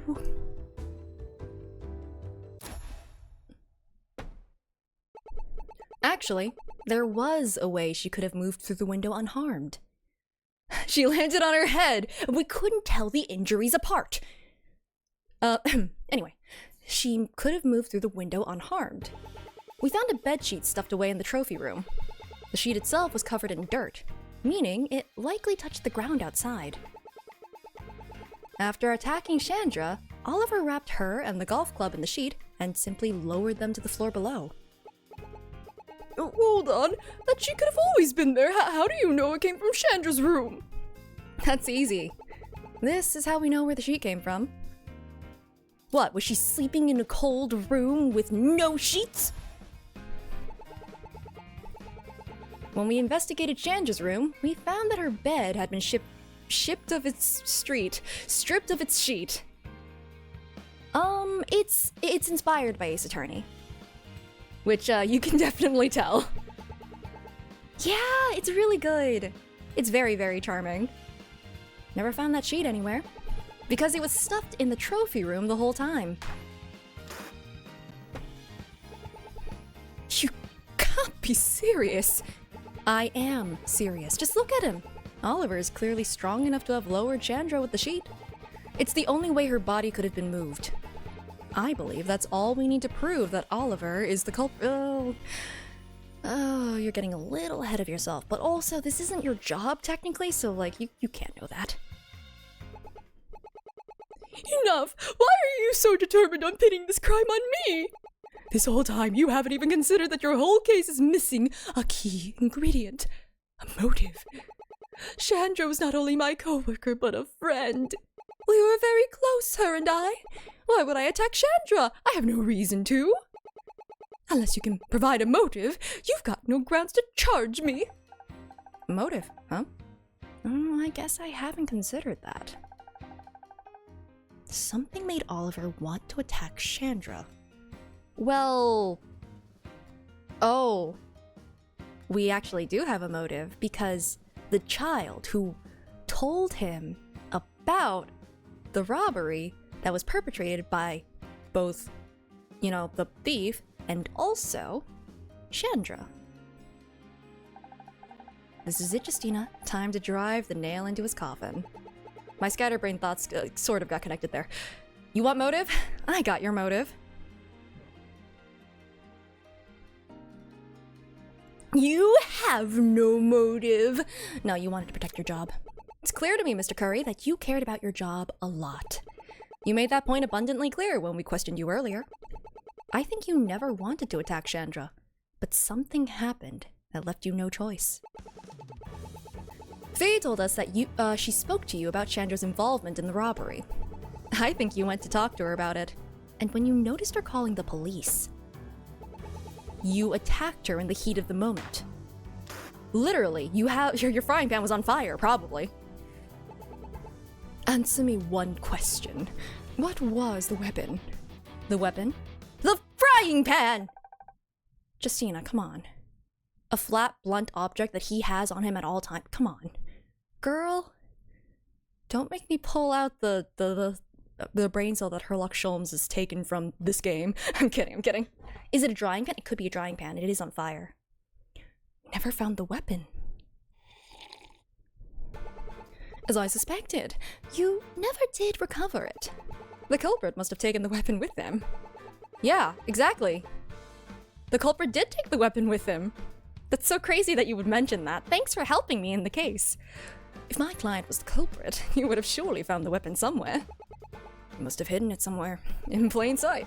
I tried calling Detective Swift. I can't find anything there. And I demand to be released immediately! Without a weapon, you have nothing! Let me make this perfectly clear. It's the frying pan. Final course. A recipe for failure, yeah. The weapon is in the house, it must have been taken. But nobody has left the estate. Oh, wait, this is actually new information. But nobody has left the estate other than the police. There's no way I could have taken a weapon out of the house. Because you didn't. I'm not carrying any weapons, but you are. You have nothing on me. But we do. Okay, which one is it? Is it this one? Okay, it's this one. There were like 4 statements I could have presented that on, honestly. There is one place none of us have looked. On Oliver himself. According to Detective Swift, the weapon was a flat, blunt object. Just like the frying pan he has now. Or a spatula, honestly. The same frying pan he arrived at the crime scene with. That's why nobody's found the weapon. Nobody thought to check Sherry. Oliver, we need to test your pan for blood. But why? Just look at it, no blood in sight. You may have washed the blood off, but traces can be found with the right tools. Of course, if you're innocent, we wouldn't find anything. Right? This is your last chance to confess, Oliver. Once we test that pan, it's over for you. You know what? Yeah, no, maybe he's burning the evidence. Oliver, please tell me that they're wrong. No. I can't. Oh. Ooh. He was so full of hot air. Oh, she never knew. Oliver, how could you? I'm sorry, Ferris. I never intended for any of this to happen. But why? Chandra was family, Oliver. He told me that she was hiding in the trophy room when the robbery happened. She told me Chandra was taking money from the safe. I confronted Chandra and she told me that the money wasn't adding up. She said she was going to expose the Eubanks one way or another. I tried to convince her to change her mind, but she wouldn't listen to me. Then, at breakfast this morning, Owen kept pressuring her. I knew she was afraid. She told me before that she was considering calling the police and confessing to what she did. I went to go talk to her privately about it. But when I entered her room, I heard her on the phone. She was about to confess. I couldn't let her do it. I didn't know what else to do. This job, it meant everything to me. After being rejected everywhere else, I had a real job. If you and Owen were arrested, I would lose the best job I ever had. I couldn't go back to my family. I wasn't thinking, and before I knew it, she was on the floor. I had no choice but to frame the thief. I thought then Chandra would be safe. I took up your defense because I believed in you. I thought you were truly innocent. I trusted you. I'm so sorry, Ferris. After getting his formal confession, Detective Hunt escorted Oliver away. So are we gonna, like, slowly arrest all of them? Maybe not the kid or the cat, but, like, we have history and beef with both, Mrs. and Mr. Eubanks, so I am struggling with names. My 1/3 of the brain cell cannot handle names right now. Miss Smith, before I go, I thought I should apologize for how I acted there. I should be thanking you. Thank me? I thought you would hate me. As painful as it is, if you didn't step in, the wrong person would be charged for Oliver's crime. It isn't easy, but at least some good came from all this. There is one more mystery hanging around this case. It seems that everyone believes that your husband is embezzling money from the charity. When we spoke to him earlier today, he denied it, but he was clearly spying on Chandra and he took something from her room. Is it possible that he stole the evidence from her room? Of course not. We've run our business together for years. He would never do that. We even publicly agreed to pay the stolen half out of pocket. Isn't that proof? Isn't that proof enough?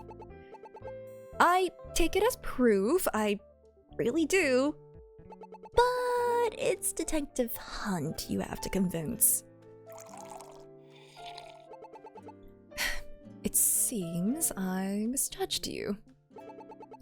If you want to accuse my husband, at least be upfront about it. Oh, and it's on fire again. Please don't light the precinct on fire. That would be really bad. Was she drinking? I don't know. We've kind of bounced between maybe alcohol, really hot tea, a portal to hell, lava. I don't know. Could be anything. I'm not accusing him. I still think he's innocent. It's just, all of this really isn't adding up. We've got some fire tea for you today. It's pretty lit. Gerald, it's on fire. High-proof spirit would explain its combustibility. Maybe it's haunted, too. I'm going to make sure the police handle my former friend fairly. This conversation is over. I might have stepped on a landmine. Well, she looked pissed. You alright, Justy? I could be better. I keep thinking about where the money went. I might have pushed her too far. Lava Girl is a corporate agent, and the other guy is Shark Boy because he's a loan shark or something.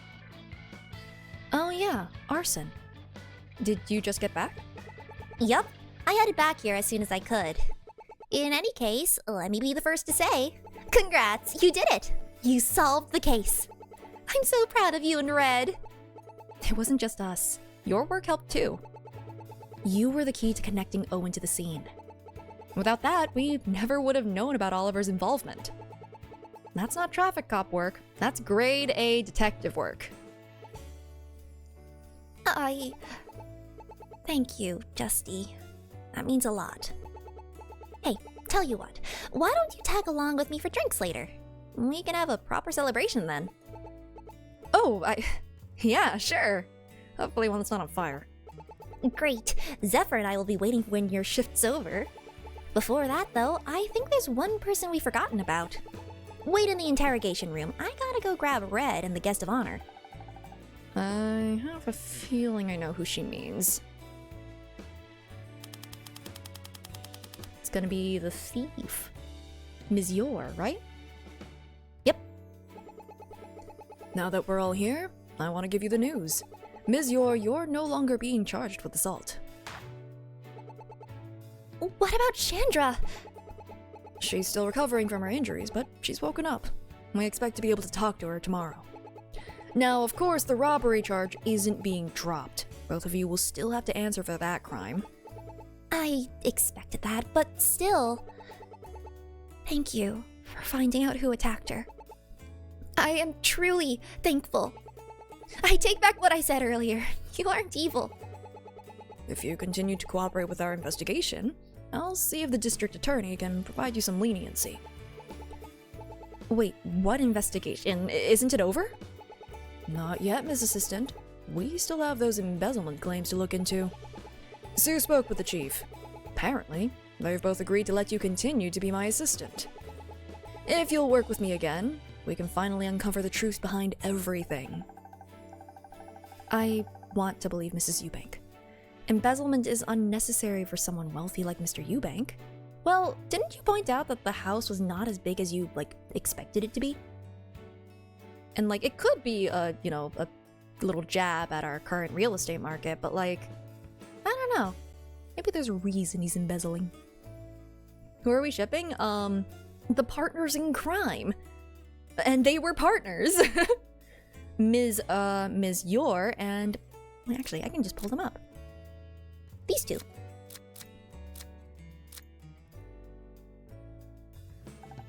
Yet, until I see the answer myself, I can't take her word for it. I'm in.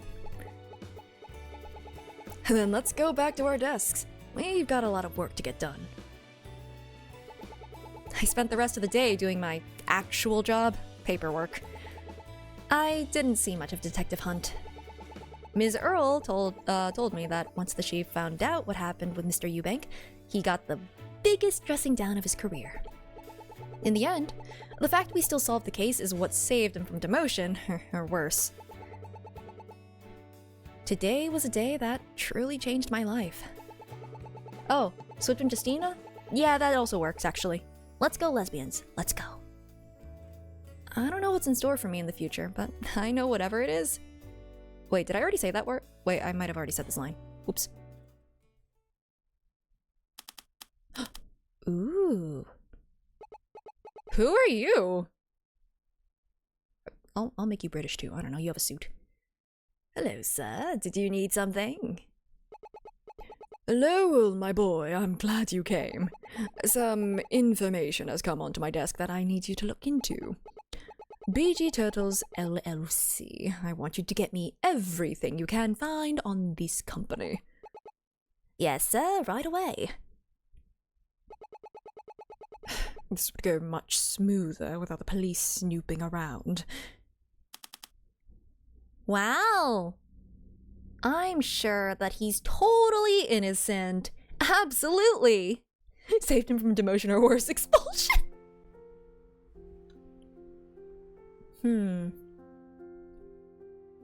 I think that this might be a good place to stop for right now. That's the first two cases. So, I think Ace Attorney tomorrow, yeah. I think I might do this again at some point next week. Pick a day, maybe add a day, I'm not sure yet. But, listen, we're leaving mysteries to solve more mysteries. All of the mysteries, all of the objections. Tomorrow is indeed Friday. Yeah, y'all have had a long week with all the schooling and stuff. That is entirely fair. But I hope you can grab some rest at some point. You know, after finishing all the stuff. Let's see. Who do we... Oh, I see what everyone's doing right now. Everyone's reacting to the Game Awards.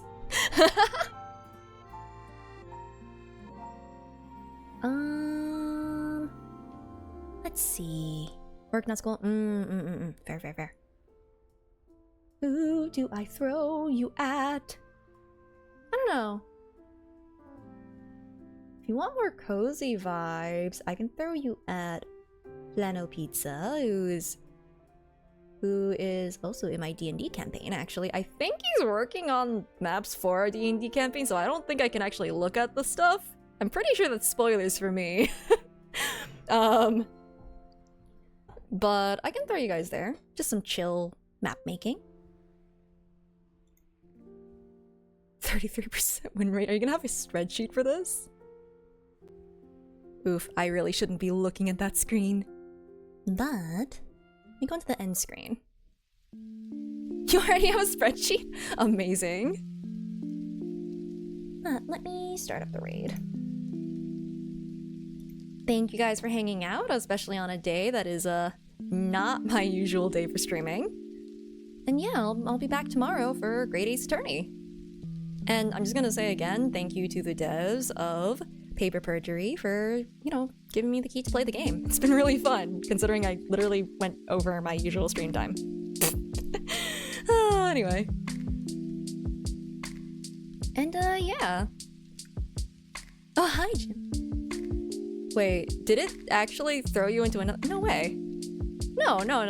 There's no ad right now. They gave a keyblade. We found the key. But no blades were actually used. No, the blade was found in the pipe, actually. There is no ad embossing say. Oh, man. Well, if you add, it doesn't really add up, you know? Okay, I think that's about all of the witticism that my 1/6 of a brain cell has degraded to and can handle, so. An ad in the secret tunnel. You can't spell secret tunnel without ad! Anyway. Alright. But yeah, thank you guys again. I might play this again next week, or maybe on my off time, I'm not sure. But it was fun. See you guys again tomorrow, and take care. Bye-bye!